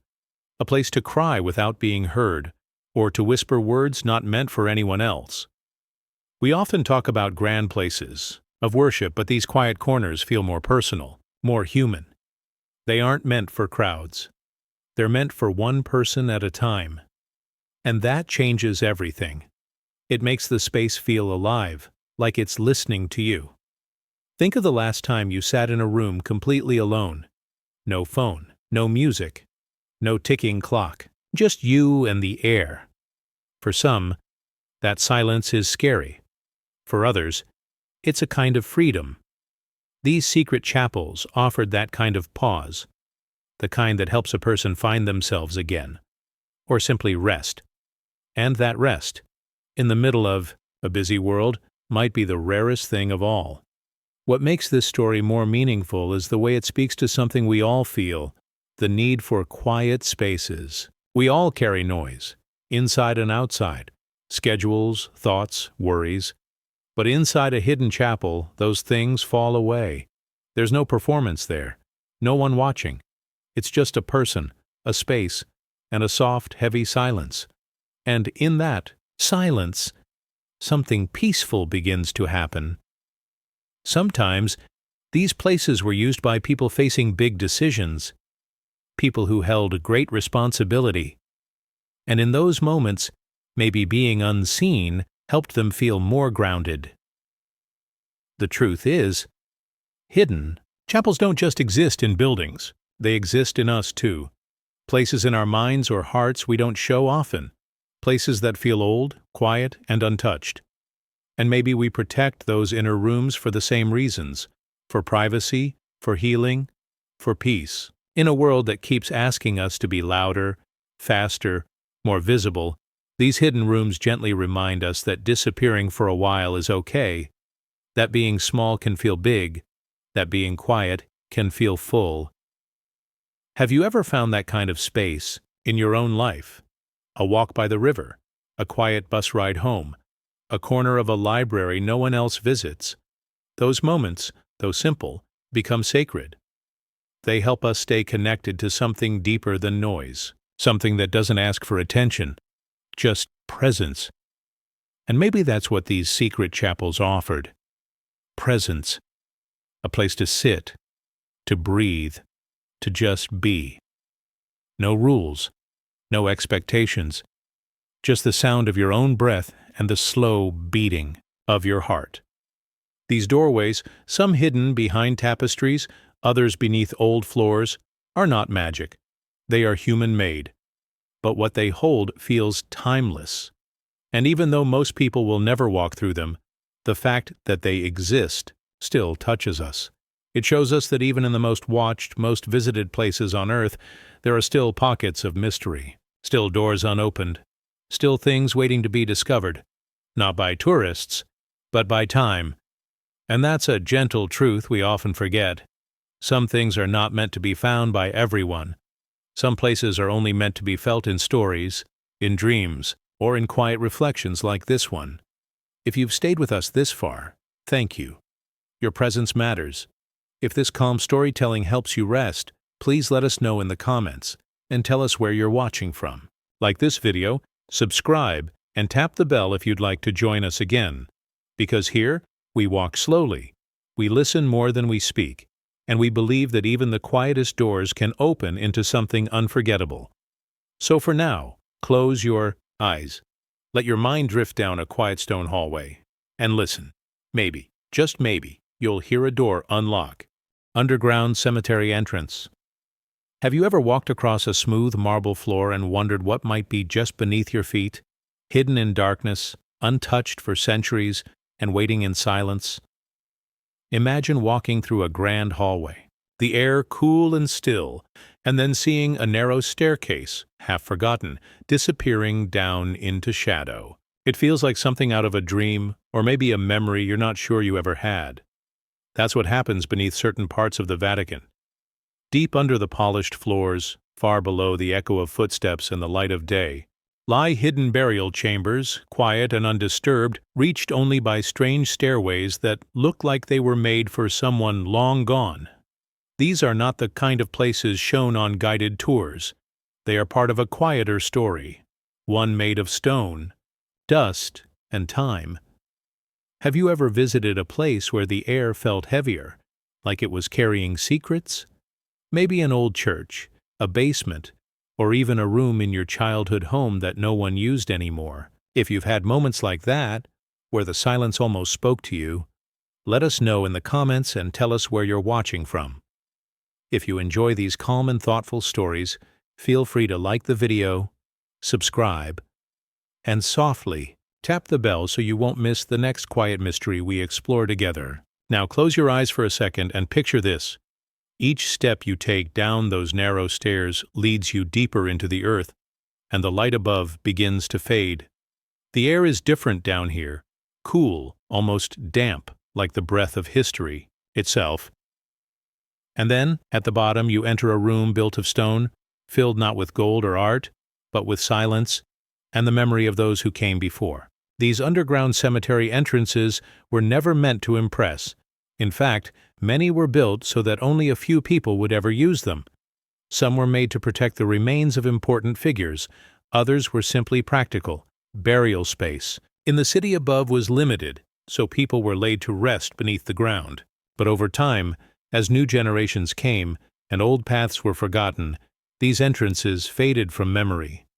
Now they wait in the dark, quiet and untouched, like secrets waiting to be remembered. There's something peaceful about the idea of rest, that deep, far from the noise of the world, far from the rush of daily life. It's easy to forget, in our fast-moving world, how much time has passed before us. But down there, beneath layers of stone, time feels slower. Each crack in the wall, each soft echo, tells a story we may never fully understand. And yet standing there, or even imagining it, reminds us how small we are, and how connected we all are to those who came before. Think of how we sometimes keep things buried, even inside ourselves. Old memories, lost feelings, things we don't talk about. Like the stairs leading down to these burial sites, there are paths inside us we rarely walk. Maybe we're scared of what we'll find. Or maybe we just forget they're there. But sometimes, when we're quiet enough, we can feel them calling us, asking us to look, not to be afraid, just to see. These hidden cemeteries are not just about the past. They also speak to belief, memory, and what it means to be remembered. Each stone down there is a reminder that someone once lived, laughed, loved, struggled, and then, one day, stopped. But their presence still remains, not just in bones or names carved into walls, but in the space itself. The quiet is a kind of respect, a soft reminder that life keeps moving, but some things, some people, stay with us, even when we can no longer see them. If you've ever walked through a cemetery and felt calm instead of fear, you know what I mean. These are places of peace, not of sadness. Places where we remember, and in doing so, feel a little more grounded, a little more human. The strange part is how close we can be to something so ancient without knowing it. People walk above these hidden chambers every day, completely unaware of what lies just below. That alone feels like a metaphor. How often do we move through life, unaware of the deeper layers just beneath us, layers of history, of feeling, of thought? The world is full of things we don't see, but that doesn't mean they're not there. And in quiet moments, like this one, we get to glimpse a little of that hidden world. These stairways are also reminders of design. Someone had to build them. Someone had to decide where they should lead, how deep they should go, and who would be allowed to use them. It's a strange thing to plan for silence, to build something knowing it will one day be forgotten. But maybe that's not so strange after all. We do that too, in our own way. We write letters we never send. We keep objects that no one else understands. We build little rituals, saying goodnight to someone who isn't there, visiting a place that reminds us of something we can't quite explain. These are our underground rooms, hidden but deeply personal, quiet but full of meaning. Some people believe these forgotten spaces are holy. Others see them as mysterious or even unsettling. But whatever you believe, there's something deeply human about them. They show us that even in the heart of the most famous city of faith, there are still places not meant to be seen by all. Places that are private, quiet, and sacred in a way that words cannot fully explain. And maybe we all need a place like that, whether it's real or imagined. a place where time slows down, where no one's watching, where the walls don't judge, just listen. So, if this story brought you a sense of calm or made you reflect in a gentle way, let us know. Share your thoughts, your location, or your own hidden place. Like the video if you'd like to help others find this quiet corner of the internet. Subscribe if you want more stories that move slowly, speak softly, and stay with you long after the screen goes dark. And gently tap the bell so you'll be reminded when we next explore something hidden, quiet, and deeply human. For now, picture those stairs again, the air cooling with each step, the light dimming. And then, at the bottom, a room filled with peace, holding stories older than memory, and waiting patiently for someone like you to return. Weird garden sculptures. Have you ever wandered through a quiet garden and suddenly spotted something that felt out of place? Something strange, almost like it didn't belong, yet somehow it drew your attention in?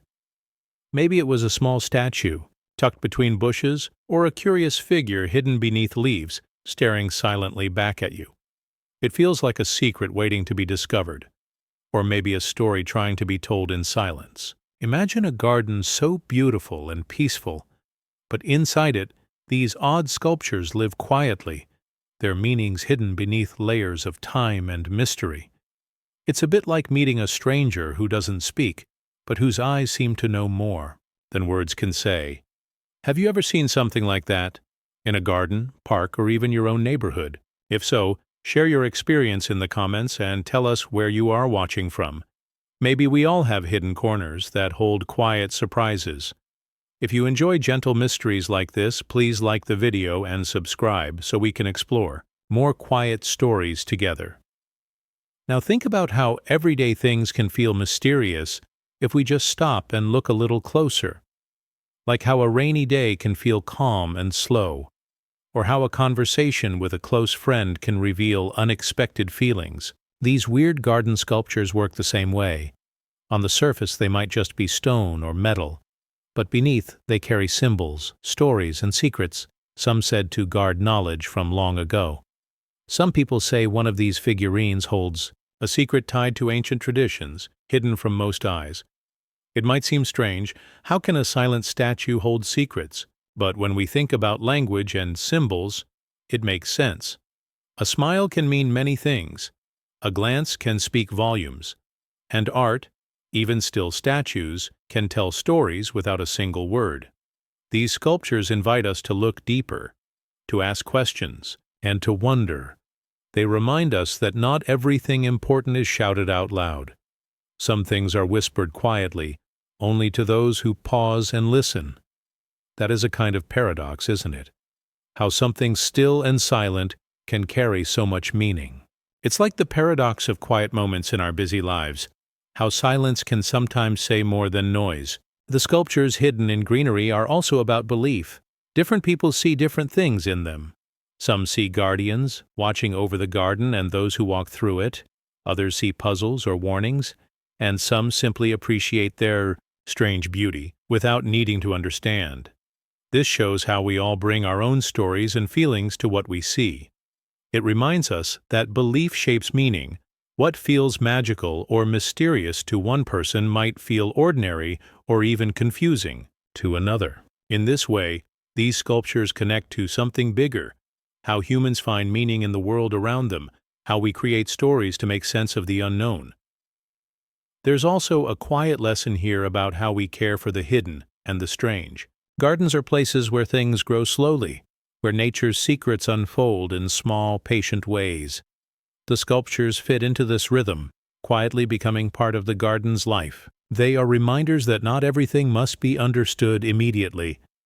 Sometimes, the beauty is in the mystery itself, and that mystery can bring calm, like watching the sky change colors at sunset or listening to the soft rustle of leaves in a breeze.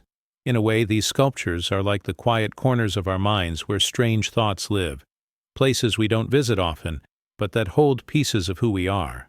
They show how art and nature can come together to create spaces that feel alive in a gentle, mysterious way. Even technology tries to capture this kind of mystery. Artificial intelligence learns patterns but still struggles with the subtle, hidden meanings humans find in art and nature.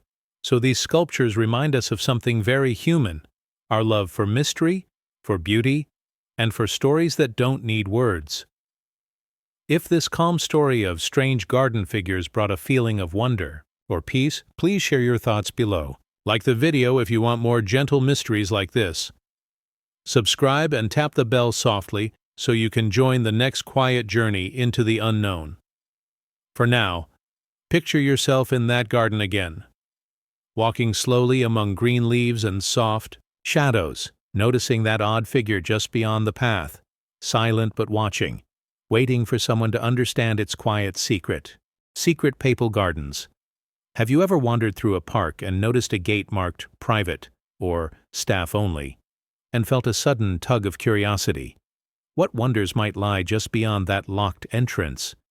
Imagine that feeling magnified 100-fold as you stroll through the Vatican gardens, the air perfumed by jasmine and orange blossoms, sunlight filtering through neatly trimmed hedges, only to spot a subtle pathway veering off behind a high wall, its archway sealed, its mystery intact. This hidden realm, reserved for the Pope and those he trusts most, is said to hold coded statues and spiritual messages woven into every fountain, tree, and sculpture, as if the very earth and stone were whispering secrets only the initiated can hear. Before we step further into this quiet world, I'd love to hear from you. Have you ever discovered a place meant to be off-limits? A forgotten hallway in school, a locked door in your childhood home, and felt both excitement and calm as you imagined what lay inside? Share your story and your city in the comments below. And if you find these gentle explorations soothing, please like the video, subscribe, and softly tap the bell so you won't miss our next journey through history's quiet mysteries. In those off-limits groves, every element is said to carry meaning. A dove perched on a stone plinth might represent the Holy Spirit's silent guidance. A low fountain's steady drip might echo the idea that grace comes in slow, steady drops, rather than sudden floods. The paths themselves are arranged in spirals and circles, creating a labyrinth of reflection rather than confusion. Think back to a time you found yourself tracing a pattern in a notebook's margins, little doodles that seemed to come from somewhere deeper inside you. Those same instinctive marks are echoed here on a grand scale, carved in living hedges and sculpted in marble. Even the shadows cast at dawn and dusk align with statues in ways that feel almost choreographed, as if the sun itself were part of the garden's secret language. Every detail invites a pause. A visitor might see a simple bench at first, but those who return at the same hour each day notice that it aligns perfectly with a statue of an angel holding a closed book, perhaps a symbol that divine wisdom is there for those who patiently wait. In everyday life, we set alarms to remind us of meetings. But what if an empty bench reminded us instead to sit and simply be present? There's a paradox in taking time to reflect in a place built by and for people whose lives swirl with responsibility. Yet that very responsibility may have driven them to create such a haven, a reminder that even those with the heaviest burdens need quiet corners to rest their minds. Walking these secret gardens is more than a stroll. It's a gentle lesson in language without words. You don't need Latin to feel the comfort of a statue's silent gaze. You don't need a script to feel the cool mist rising from a hidden fountain. It's a conversation conducted in light and shadow, stone and leaf, a reminder that meaning often lives in what's unspoken. In relationships, too, we know that sometimes a look, a touch, or a shared silence speaks more than any declaration. These hidden spaces honor that truth, showing how symbolism and subtlety can guide the heart without overwhelming the senses. Of course, not everyone agrees on what these symbols mean. Some say the statues form a spiritual map, leading the soul from doubt to faith, from sorrow to hope. Others see more esoteric connections, links to ancient philosophies or codes passed down through secret religious traditions. In the same way we look at constellations and see pictures in the stars, visitors to these groves might glimpse symbols that resonate with their own beliefs and experiences. That openness of interpretation echoes our own need to find personal meaning in the world. One person might see a carving of a lion and feel strength. Another might see the same lion and think of caution or watchfulness. Both reactions are valid. Both reflect the viewer as much as the art. There's also a gentle reminder here about mental health. In a world that often demands performance and productivity, these locked gardens whisper a different message. It's okay to step away, to seek refuge, to rest your mind in a place free from noise. Studies show that spending even a few minutes in nature can calm stress and clear the mind. Now imagine a place designed not just to please the eye, but to cradle the soul, where every turn brings deliberate calm, where each fountain's rhythm matches the heartbeat of someone seeking solace. It's as if the garden itself understands that healing sometimes requires carefully placed stones, softly singing water, and statues that listen without judgment. Even technology can't replace the quiet magic of these secret groves. Artificial intelligence can analyze images of sculptures and identify patterns, but it can't feel the relief of tension melting from your shoulders as you enter a shaded colonnade. It can't sense the faint scent of rosemary and lavender blending in the breeze, reminding you of home or childhood gardens. It can't measure the soft hush that falls when you step behind those locked gates. In that way, the papal gardens teach us about the limits of data and the irreplaceable value of lived experience. In our own lives, we build personal sanctuaries as well. Perhaps a reading nook by a window, a small sketchbook hidden in a drawer, or a favorite walking path along a riverbank. These private spaces are our personal secret gardens. They offer refuge from the demands of the day and a chance to listen to our own thoughts and dreams. And just like the Vatican's hidden areas, they remind us that what matters most is often what we deliberately keep off limits to the rest of the world. By protecting these spaces, we protect our well-being. Some say that the act of hiding these papal groves makes them more sacred, that by keeping them closed to most eyes, they preserve their quiet power. It's a paradox. Openness can bring change, but closure can preserve depth. In a world that often values transparency above all, these secret gardens offer a different lesson. Sometimes mystery itself can hold a kind of truth that openness cannot. It's a reminder that not all doors are meant to be open, and that some treasures are best cherished in private. As we finish this gentle journey, take a moment to consider your own hidden spaces, those quiet parts of your day or your mind where you find calm, you find yourself, and you recharge. If this story brought a sense of peace or sparked a memory of your own secret garden, please share it in the comments and let us know where you're watching from. If you'd like more calm explorations into history's hushed corners, go ahead and like this video, subscribe to the channel, and ring the bell ever so softly so you'll be here for our next tranquil adventure. Until then, may you find a hidden path to peace in your own world, and may its beauty stay gently guarded in your heart. Temple Trial Records. Have you ever read a text that felt like a whisper from the past? Something so faint, yet so powerful that it made you lean in closer? Even though you knew you might never uncover its full story? Imagine that feeling multiplied 1,000 times as you touch the leather cover of an old volume sealed in a hidden vault.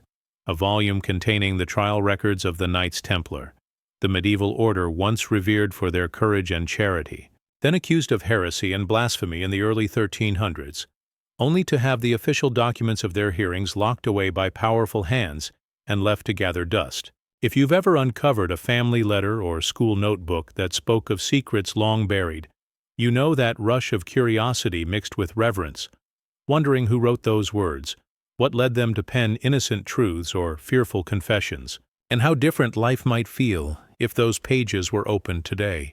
Share with us in the comments where you're watching from and whether you've ever held a mysterious book or letter in your hands, and if these calm journeys into history bring you some peace, please like this video, subscribe gently and softly, tap the bell so you won't miss our next quiet exploration.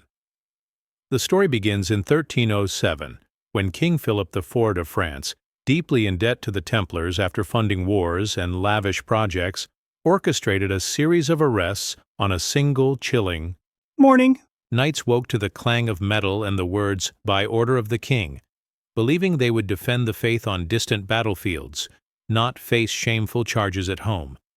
Under cover of darkness, many were tortured until they confessed to unspeakable acts, secret kisses, inverted crosses, midnight ceremonies that defied the church they had sworn to protect. The confessions, recorded by scribes with quills dipped in ink, formed the core of the trial records, plastered into official registers that should have been public, but for reasons whispered through the ages were instead sealed behind multiple locks. Imagine reading a school assignment where your teacher's comments were redacted, leaving only blank spaces that hint at praise or chastisement. Then picture an entire library full of such half-hidden thoughts. That's the essence of the Templar trial records, a collection of statements, verdicts, papal bulls, and royal mandates, with entire lines erased or pages removed. Scholars who have felt the weight of that parchment under their fingertips speak of the silence that follows, the hush of lost voices, the echoes of vows taken and broken, the subtle fragrance of old parchment mixing with candle wax. In everyday life, we know that silence can be as loud as any sound. The hush after a harsh word, the pause before a confession, the breath held before an exam grade. These records embody that paradox. The absence of text speaks volumes about power, fear, and the urgency to control a narrative before it takes root. Yet, despite the power that silenced them, these documents have never quite disappeared. Fragments reside in archives across Europe, whispers of trial transcripts in Paris, a single leaf in London, locked boxes in Rome that only a handful have glimpsed under strict supervision. Legends say that some pages contain the Templars' secret defense, proof of their innocence, of their loyalty to Christendom, while others detail veiled threats from the monarchy and hints of deeper political games. It is said that these records could reshape our understanding of medieval justice, of faith under siege, of how even the holiest institutions can bend beneath worldly ambition. In that way, they mirror the way we sometimes hide uncomfortable truths in our own lives. Small notes we tuck away in drawers, unspoken stories we never share, or memories we choose to erase. The deeper themes here touch on belief and language. We often think of faith as a private, hopeful thing, yet the Templar trials show how belief can become a battlefield. The knights, sworn to courage, were forced to defend their honor before tribunals that sometimes cared more for royal coffers than divine truth. And the language of the trial, the formal Latin, the legalese, the guarded rhetoric, served to both obscure and reveal. Much like when we use polite phrases to cover hurt feelings or legal documents to limit outright lies, these trial records demonstrate how words can protect power as much as they can expose reality. They remind us that language, even more than steel or stone, can build walls around secrets. Modern technology and AI search tools have given new hope to scholars eager to map the fragments. Researchers use imaging techniques to read watermarks, ultraviolet light to detect erased ink, and algorithms to match handwriting on torn leaves. It's as if the ghosts of the past are being called back to life through a gentle hum of machines. Each pixel analyzed, each pattern compared, searching for clues that might connect a single confession in one archive to a related note in another. Yet no matter how powerful the machine, it cannot replace the human instinct that drives the search. The longing to hear voices silenced centuries ago, to give them one more chance to speak. This search for hidden knowledge also ties into mental health and our relationship with history. We all carry traumas, rumors, or misunderstandings that shape how we see ourselves and others. Sometimes learning the full story can bring healing. Other times, it can reopen old wounds. The Templar records offer a mirror. By seeking the truth behind the charges, whether they were fair or contrived, we wrestle with the idea that truth is often entangled with power and prejudice. In our own lives, we may confront versions of this when we hear two sides of a family story, or trace the source of a rumor that hurt us. The process is part of growth, even when it's uncomfortable. There's also a gentle lesson in patience here. The Templar records have waited nearly 700 years to be fully read. Scholars remind us that some answers come slowly, requiring careful unsealing, respectful handling, and deep reflection. It's a reminder that truth-seeking is not always a race. It's often a long, quiet journey that asks us to learn humility, to accept partial glimpses, and to honor what we cannot yet know. In a world that craves quick fixes and instant explanations, the archives teach that some mysteries require generations to unravel. And so, as you envision those sealed volumes, resting in vaults guarded by protocols and time, think of the personal vaults we all carry, the notes we never sent, the stories we never told, the confessions we never made. Those inner archives shape who we are, even when they remain closed. Perhaps the quiet power of the Templar trial records lies less in what they might reveal about medieval knights and more in what they remind each of us that our own hidden histories deserve care, patience, and sometimes compassionate attention. If this quiet reflection on buried chapters of history spoke to you, please share your thoughts in the comments. Have you ever felt the pull of a story waiting to be heard? Let us know where you're watching from so we can build a global circle of curious hearts. If you'd like to continue these calm explorations, gently like this video, subscribe to the channel, and softly tap the bell so we can guide you next time through another of history's hidden rooms. Until then, may your own secrets rest in kindness, and may your quest for truth be as patient and gentle as the pages of those long-locked trial records. UFO-linked artwork. Have you ever paused to stare at a painting and felt your heart skip a beat because there was something in it that didn't quite fit? A glowing shape, a strange glow in the sky, or an object that seemed almost too modern for its time? Imagine walking through a quiet wing of the Vatican museums and coming upon a fresco or canvas tucked away where few visitors notice it, its colors gentle, but its imagery unsettling. A round, bright object hovering above a crowd, or a beam of light cutting through a night sky in a way that feels eerily familiar to modern eyes. It's like spotting a familiar face in an old photograph, someone you thought you knew, yet you can't name them. Before we drift into the soft glow of mystery, I'd love to know, have you ever seen something unexpected in art that made you look twice? Drop your city in the comments and share your story so we can build a community of gentle wonder. If these calm journeys through hidden history bring you peace, please like this video, subscribe, and softly ring the bell so you won't miss our next exploration. These artworks aren't part of the standard tour.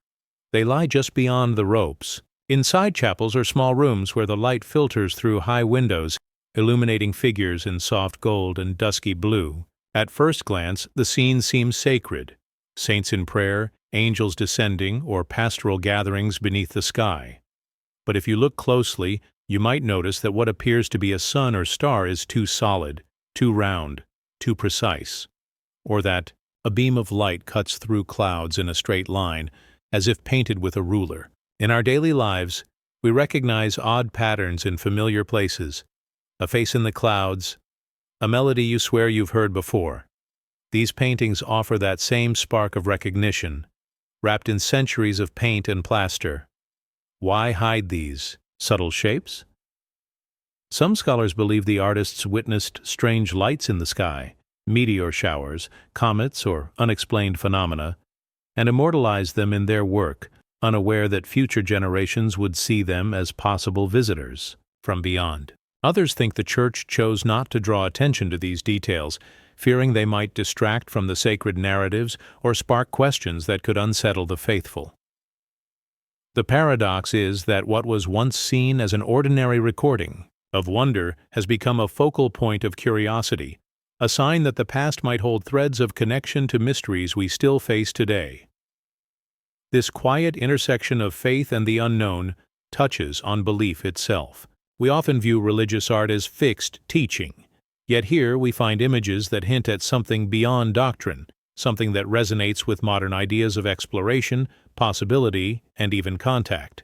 It reminds us that language and symbol are flexible, shaped by the minds that create them and the eyes that see them. In relationships, we sometimes find unexpected depth in a simple glance or gesture, a silent message that transcends words. These paintings offer a similar gift, inviting us to bring our own questions to the canvas. In terms of mental health, these hidden artworks can serve as gentle reminders that not everything must be explained immediately. The soft suggestion of a light in the sky can soothe the mind, offering space for imagination and calm wonder.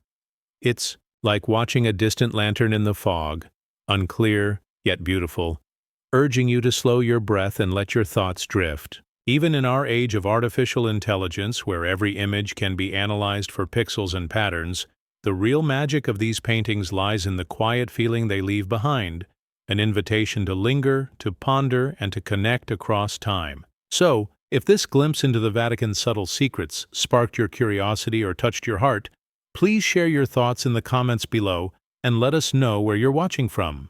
Like this video if you'd like more gentle journeys through hidden histories, subscribe to become part of our thoughtful community, and softly tap the bell so you'll be here next time as we follow the faint trail of another unexpected discovery. Until then, carry a soft light in your mind and remember, sometimes the smallest details hold the biggest mysteries. Mystery. Crypt doors. Have you ever walked across a polished floor and felt a sudden tug of curiosity at your heels, as if the very ground was hiding a secret just beneath your feet? Imagine standing in the vast nave of St. Peter's Basilica, the soft hush of prayers and footsteps all around you, and then noticing a simple, unadorned door set flush into the marble floor, its metal handle gleaming faintly in the filtered light, yet marked, "Do not open," or, worse, completely unmarked, as if daring you to lift it and peer into the silence below. It's a moment that makes your heart beat a little faster, not out of fear, but out of wonder. What lies beyond that door? Have you ever encountered something so ordinary, a locked drawer, a closed gate, a hidden attic hatch, only to feel the gentle pull of mystery? Drop your city and your story in the comments so we can share in that feeling together. And if these quiet explorations help you find peace, please like this video, subscribe, and softly ring the bell so you won't miss our next gentle journey into history's hushed corners. These crypt doors are not the grand, ornate portals you see surrounding the main altar. They are unassuming, almost humble in appearance, yet they guard what may be the oldest, most sacred parts of the basilica's underground world. Picture descending a narrow staircase, lit only by the glow of a single lantern, the echo of your footsteps soft against ancient stone. At the bottom, a corridor stretches away in shadow, lined with tombs and alcoves, and every few paces you see another door set into the floor above. Some are slightly ajar, their hinges silent with disuse. Others are sealed shut, the joints sealed, with wax or hidden beneath a thin layer of dust. It feels like walking on the pages of a long-forgotten book, each step turning a new, unseen page. In everyday life, we sometimes stumble upon old cellar doors or basement hatches, places we rarely think about, yet they exist just beyond our routine. Remember the last time you lifted a rug or opened a closet and found something you didn't expect: a childhood toy, a forgotten photograph, a movable board that led to nowhere and everywhere at once. That same sense of discovery lives here, beneath the grand expanse of one of the world's most visited churches. Scholars and guides offer different theories about these doors. Some say they lead to simple storage rooms where liturgical garments were once kept, or where relics were laid to rest before being moved into display cases above. Others believe these hidden thresholds open onto a network of catacombs, silent cities beneath the basilica where early Christians found safety, buried their dead and whispered prayers under the cover of darkness. These catacombs, dating to the first centuries of the Church, may connect to even older Roman burial grounds, offering a silent testament to the way sacred space has been claimed, reclaimed, and reshaped over 2 millennia. It's a reminder that every building, no matter how solid or celebrated, stands atop layers of life and memory. Just like a family home can contain walls with hidden nooks where children once tucked their treasures, St. Peter's hides its own interior world, waiting patiently for each door to be opened or left respectfully closed. Think of a time you hosted, a gathering, perhaps a small dinner or a study group, And afterward, as the guests dispersed, you retreated to a quiet spot, closing a door behind you, savoring the hush. That closure creates a boundary between the everyday world and a private, intimate space. The mystery crypt doors at St. Peter's take this intimacy to another level. They are boundaries between the bustling life of pilgrims and tourists above and the hushed, eternal rest of souls below. Just as in our own lives we create special corners to reflect, to pray, or to rest, these doors mark transitions into places that ask nothing of you but presence, attention, and a willingness to imagine the countless prayers and moments of mourning that have echoed through those hidden halls. In that way, these doors offer a gentle lesson about the paradox of visibility and invisibility. We sometimes rush from one highlight to the next, chasing experiences that are loud and attention-grabbing, yet miss the quiet world beneath our feet, our own hidden corridors of thought, emotion, and memory. The crypt doors remind us that what is most profound often lies just out of sight. A simple locked door can hold centuries of stories, vows whispered by candlelight, mourners weeping for lost children, pilgrims weeping with gratitude, communities holding fast to hope in the face of fear. Those stories shape our shared humanity, even if we never read them in a history book. This reflection extends beyond religion and architecture into belief and mental health. We each have inner rooms, rooms of memory, regret, love, or fear, that we rarely open. Like the crypt doors, they bear labels in our minds, too painful to revisit, private, or simply no label at all, so we may never think to explore them. Yet sometimes, with gentle care, stepping into those private places can bring healing. A quiet prayer, a soft conversation with a trusted friend, or the gentle recounting of a memory can transform a space of silence into one of peace. Just as St. Peter's preserved these crypt doors without tearing down the walls, we learn to respect our own hidden spaces and approach them with compassion rather than fear. Even in our technologically driven age, these underground passages maintain their quiet power. Artificial intelligence can scan every inch of a building, map layers of construction, and even predict where tunnels lie, but it can't feel the hush of centuries-old air pressing against your chest as you descend. It can't sense the faint scent of earth and myrrh, or the soft dampness that clings to the cool stone. It can't measure the gentle thrum of the heart as the world above fades and the silence deepens. That intimate, unrepeatable sensory experience belongs to the human soul, a reminder that not all mysteries yield to data.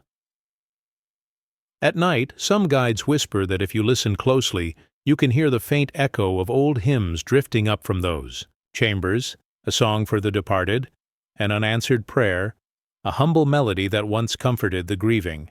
Whether that legend is true or not doesn't lessen its beauty. It illustrates how we humans weave meaning into places we hold sacred, how stories and sounds fill the gaps that architecture leaves behind.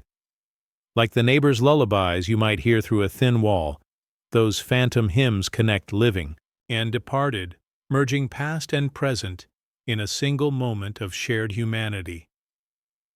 As you reflect on these mystery crypt doors, consider the hidden thresholds in your own life. The moments when you paused, hand on a doorknob, and sensed that crossing the threshold would change you. Perhaps it was the door to a parent's childhood home, the doorway of a hospital room, or the handle of a journal you almost opened. Those moments carry the same charge of possibility and reverence as these crypt doors. They remind us to slow down, to feel the story of the place, and to step carefully, knowing that every threshold holds the power to shift our perspective. If this gentle exploration stirred a memory or a sense of wonder, please share it below in the comments and let us know where you're watching from. If you'd like to join us for more calm journeys into hidden worlds, consider liking this video, subscribing to the channel, and softly tapping the bell so you can be here for the next quiet adventure. For now, picture yourself descending those narrow steps beneath St. Peter's, the world above growing distant as you approach an unassuming door in the floor. Take a breath. Place your hand on the cool handle, and imagine the stories waiting quietly beyond. a world of silent stones, hushed prayers, and the gentle reminder that some treasures are found not in plain sight, but in the secret spaces we keep close to our hearts. Castel Gandolfo Tunnel. Have you ever dreamed of a hidden path that appears only when you least expect it? A quiet door behind a bookshelf, a secret trail through a forgotten garden, or wondered what mysteries might lie just out of sight? Imagine, standing in the cool marble halls of the Vatican, the echo of hushed footsteps all around you, and knowing that beneath your feet runs a secret tunnel stretching several miles through rolling hills and olive groves, linking the ancient city of Rome to the Pope's summer residence at Castel Gandolfo. It's a connection both practical and poetic, offering private passage for popes seeking rest, safety, or simply a change of view without the glare of public eyes. Before we journey down that hidden corridor, I'd love to hear from you. Have you ever stumbled across a secret pathway or hidden room that felt like it was waiting just for you? Share your story and your city in the comments, and if these gentle explorations bring calm to your day, please like this video, subscribe, and softly tap the bell so you won't miss our next quiet discovery. The tunnel's entrance lies tucked away in a modest cellar beneath the Vatican's Apostolic Palace, a heavy stone door inscribed with a simple crest that seems to blend into the wall. Only a handful of trusted aides know its exact location. Once inside, you're greeted by a narrow corridor carved from tufa rock, its walls cool and silent, lit by a line of subdued lamps that cast long, dancing shadows. As you walk, the world above fades away, the hum of traffic on Rome's streets, the chants in St. Peter's Square, the weight of centuries pressing down. Instead, you feel the gentle pull of the earth around you, guiding you toward a place where popes have sought quiet reflection, fresh air, and the simple pleasure of a sunrise over Lake Albano. In everyday life, we all crave a retreat, a moment to step back from our routines, to find a quiet corner where our thoughts can settle. Perhaps you have a favorite bench in a park, a hidden cafe tucked down a side street, or a hillside spot where you pause to watch the clouds. The Castel Gandolfo tunnel serves the same purpose on a grand scale, yet with an added layer of security and secrecy. It reminds us that even those with the greatest responsibilities need a passage to peace, a way to leave the public stage without being seen. It's a paradox, the most visible figure on earth slipping away through a passage no one else knows. As you descend deeper, you sense the tunnel's curves echo the rhythms of ancient pilgrimage routes. Only here, pilgrims are popes, and the reward is not a shrine, but the soft breeze of the Alban Hills.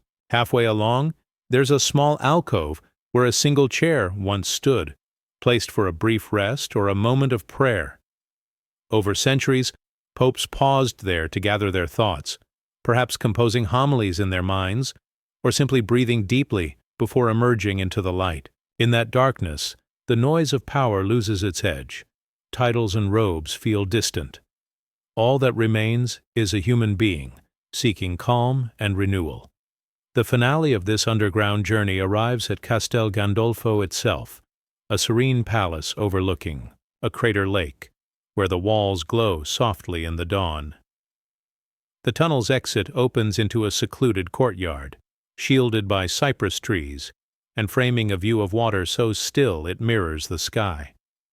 Popes have wandered those terraces, feet unshod on dewy grass, greeting farmers in the nearby fields or greeting the gentle rustle of vineyards. That juxtaposition, ancient power meeting simple rural life, embodies a larger theme: the balance between duty and tranquility, between the public persona and the private soul. It's a balance we all seek in our own ways, whether by leaving work at the office door, closing our laptops in the evening, or finding a moment of meditation before the day begins. Belief, too, weaves through this place. The tunnel speaks to a tradition of pilgrimage and retreat, a reminder that faith sometimes flourishes in hidden paths as much as in grand basilicas.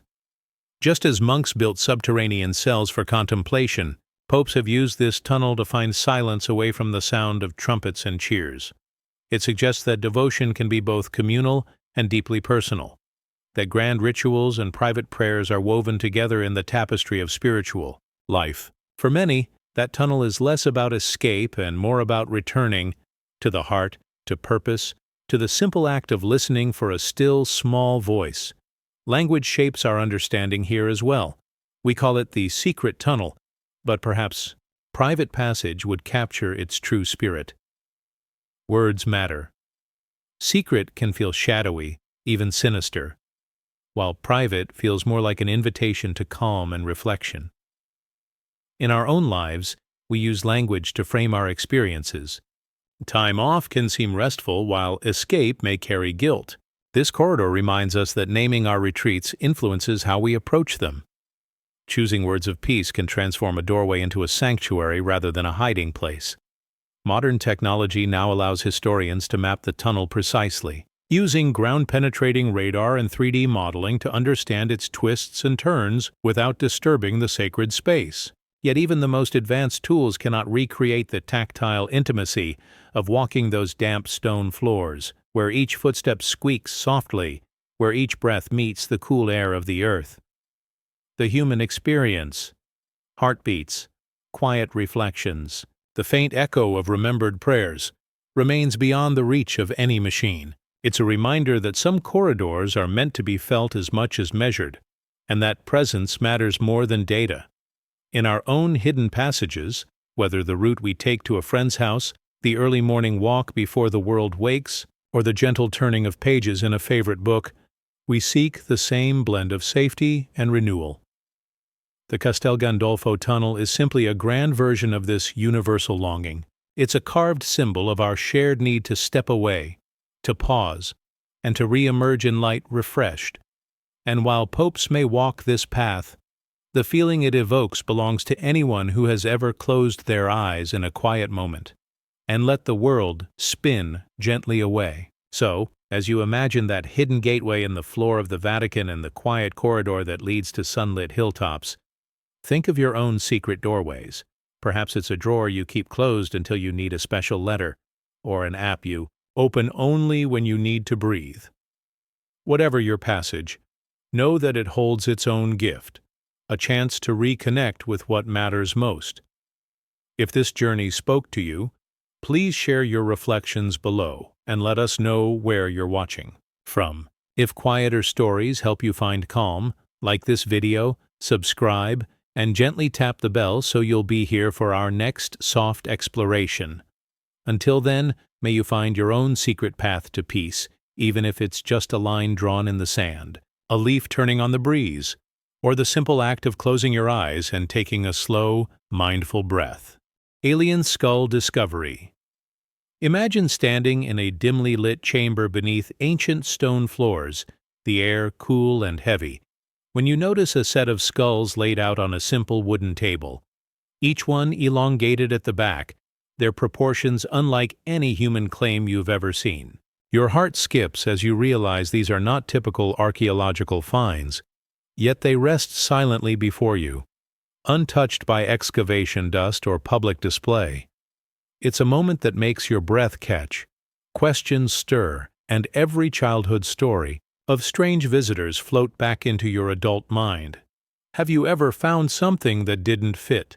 A seashell on a city street, a single snowflake in summer air, or a misplaced photograph in an old book, and felt the quiet rush of wonder, mixed with a gentle unease? Share your thoughts and where you're watching from in the comments below.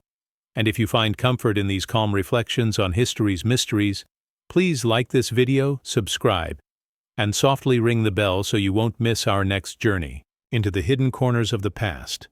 The story goes that in the early 20th century, during maintenance work in a rarely visited crypt under the Vatican, workers discovered a small cache of human-like skulls. But these skulls were unlike any seen in medical or archaeological records. Their cranial vaults extended backward at a sharp angle, making the skulls appear almost conical. Some suggest that over centuries, certain cultures practiced intentional head shaping, binding infants' heads with cloth or boards to achieve long shapes as a mark of status or beauty. But these particular skulls felt different, too precise in their form, too symmetrical. Officials reportedly moved them quietly into secure vaults, replacing them with more ordinary human remains to avoid alarm or sensational headlines. Whether they belonged to a hidden people, cult, or possibly something beyond, the Vatican kept them from public view, letting their mystery deepen in silence. In everyday life, we sometimes hide things to protect or to avoid confusion. A family photo we keep in a box, a personal letter tucked away, or even a collection of dreams we never share. Those hidden pieces shape us in subtle ways, becoming threads in the tapestry of who we are. The same seems true of these skulls. Their absence from the light stirs whispers and questions that echo through time. Scholars who have glimpsed records mention only a brief mention in maintenance logs, an entry as simple as unusual human remains found, transferred to secure storage. That sparse note became a spark, igniting decades of speculation among those attuned to the idea that history might hold more than meets the eye. This discovery touches on belief as well. For many, the Vatican symbolizes spiritual guidance, a place of faith and ritual. To learn that beneath the marble floors might rest remains that challenge our understanding of humanity feels like feeling a distant tremor in a familiar foundation. It raises questions about how we define human, how we categorize other, and how the line between the known and the unknown can be both fragile and compelling.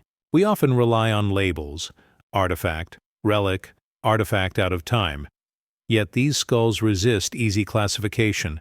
They remind us that belief is not static. It shifts and stretches when confronted with oddities that don't fit. Familiar patterns. Language plays its part too. The Vatican's private documents use clinical Latin, describing the finds as crania incognita, or unknown skulls, then sealing the papers behind layers of bureaucracy. That careful, measured choice of words contrasts sharply with the wild theories that circulate outside scholarly circles. It's a reminder of how language can both contain and conceal.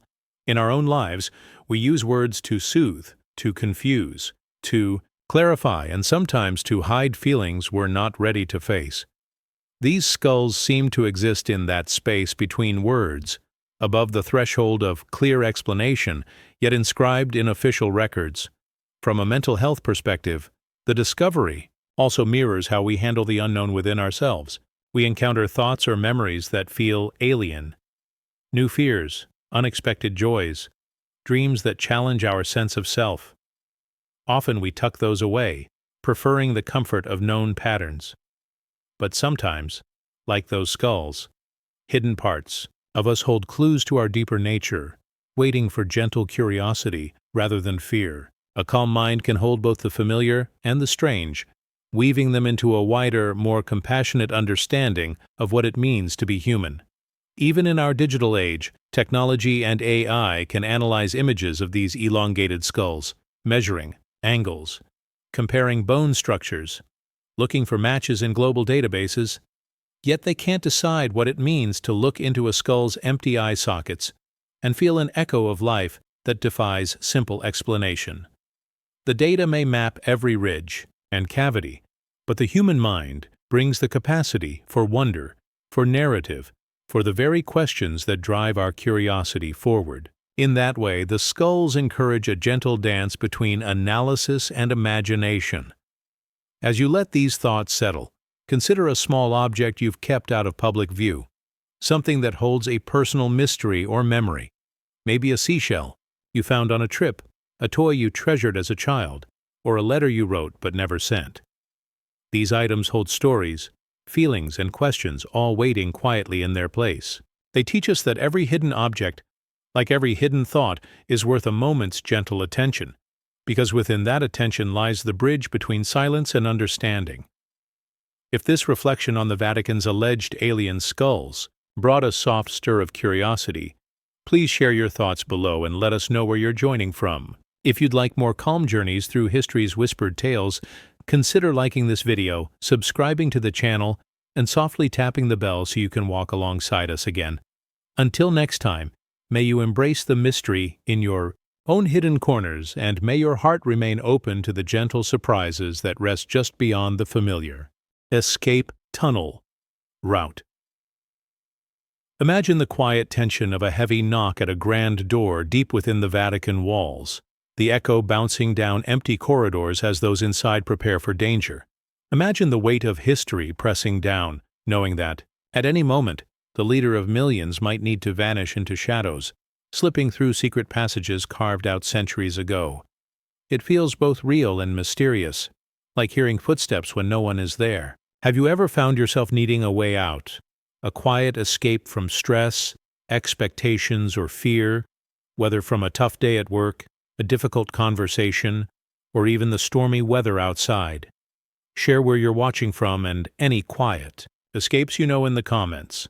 If you feel a calm curiosity about hidden histories and secret paths, please like this video, subscribe, and gently tap the bell for more peaceful explorations. The Vatican's escape tunnels, such as the famous Passetto di Borgo, are real secret routes built for moments of crisis. They snake through the city, hidden behind walls, beneath streets and beyond public sight. During times of siege or threat, popes use these passages to flee from danger quickly and safely. The Passetto connects the Vatican directly to Castel Sant'Angelo, once a fortress and refuge, allowing a swift escape away from invading forces. This tunnel was more than a physical structure. It was a lifeline during turbulent times, a quiet witness to the fear and hope of those who walked it in secret. In everyday life, we all seek our own versions of escape tunnels. Sometimes it's a quiet walk through a park when life feels overwhelming. Other times it's a comforting routine, like making tea or listening to soft music. These simple escapes help us cope with pressure, much like the popes needed a secret way to move beyond immediate danger. We often think of escape as running away, but sometimes it's about finding a safe space inside ourselves where peace can grow. This story also touches belief and trust. The Vatican, a place of faith and ceremony, has layers of hidden realities beneath its grandeur. The existence of secret tunnels reminds us that even the most powerful and public figures have moments of vulnerability and need for safety. It connects us to a deeper human truth. Everyone faces moments when they must protect themselves or others quietly, away from the public eye. These hidden paths symbolize the balance between showing strength and embracing vulnerability. Language, too, plays a role in how we think about escape. The word tunnel often suggests darkness or fear, but it also means a passage forward, a way through difficulty. The phrase secret passage invites imagination, conjuring images of hidden doors and whispered plans. In life, we use words to shape how we see challenges, whether as walls to stop us or tunnels to carry us through. This duality reminds us that language can frame our experience as either limiting or freeing, depending on the story we choose to tell ourselves. Mental health also connects deeply with this idea of hidden escape routes. When life's challenges feel overwhelming, we may retreat inward, finding quiet places in our minds where we can breathe and gather strength. Just like the escape tunnels under the Vatican, these inner refugees aren't always visible to others, but they are vital for resilience. Recognizing the need for a safe space, whether physical or mental, helps us care for ourselves gently during difficult times. Technology and AI also offer new kinds of escape tunnels, virtual spaces where we can learn, relax, or connect without physical boundaries. But unlike the secret stone corridors built by hands centuries ago, these digital escapes are built from code and data, constantly changing and expanding. They offer new ways to hide and seek, to share and protect. Still, both kinds of tunnels remind us that the human need to find safety and peace is timeless, crossing physical and virtual worlds. As you think about the Vatican's escape tunnels and their silent history beneath the city, consider the quiet escapes you carry with you, small routines, memories, or places that help you feel safe. These refugees, like the tunnels, hold stories of endurance and hope, gently reminding us that even in times of fear, there is a way forward. If this peaceful journey into hidden paths stirred your curiosity, please share your thoughts and experiences below. Let us know where you're joining from and what quiet escapes help you find calm. For more gentle explorations of history's mysteries, please like, subscribe, and softly tap the bell to walk with us again soon. Until then, may your Own secret tunnels lead you safely through life's challenges with calm and quiet strength.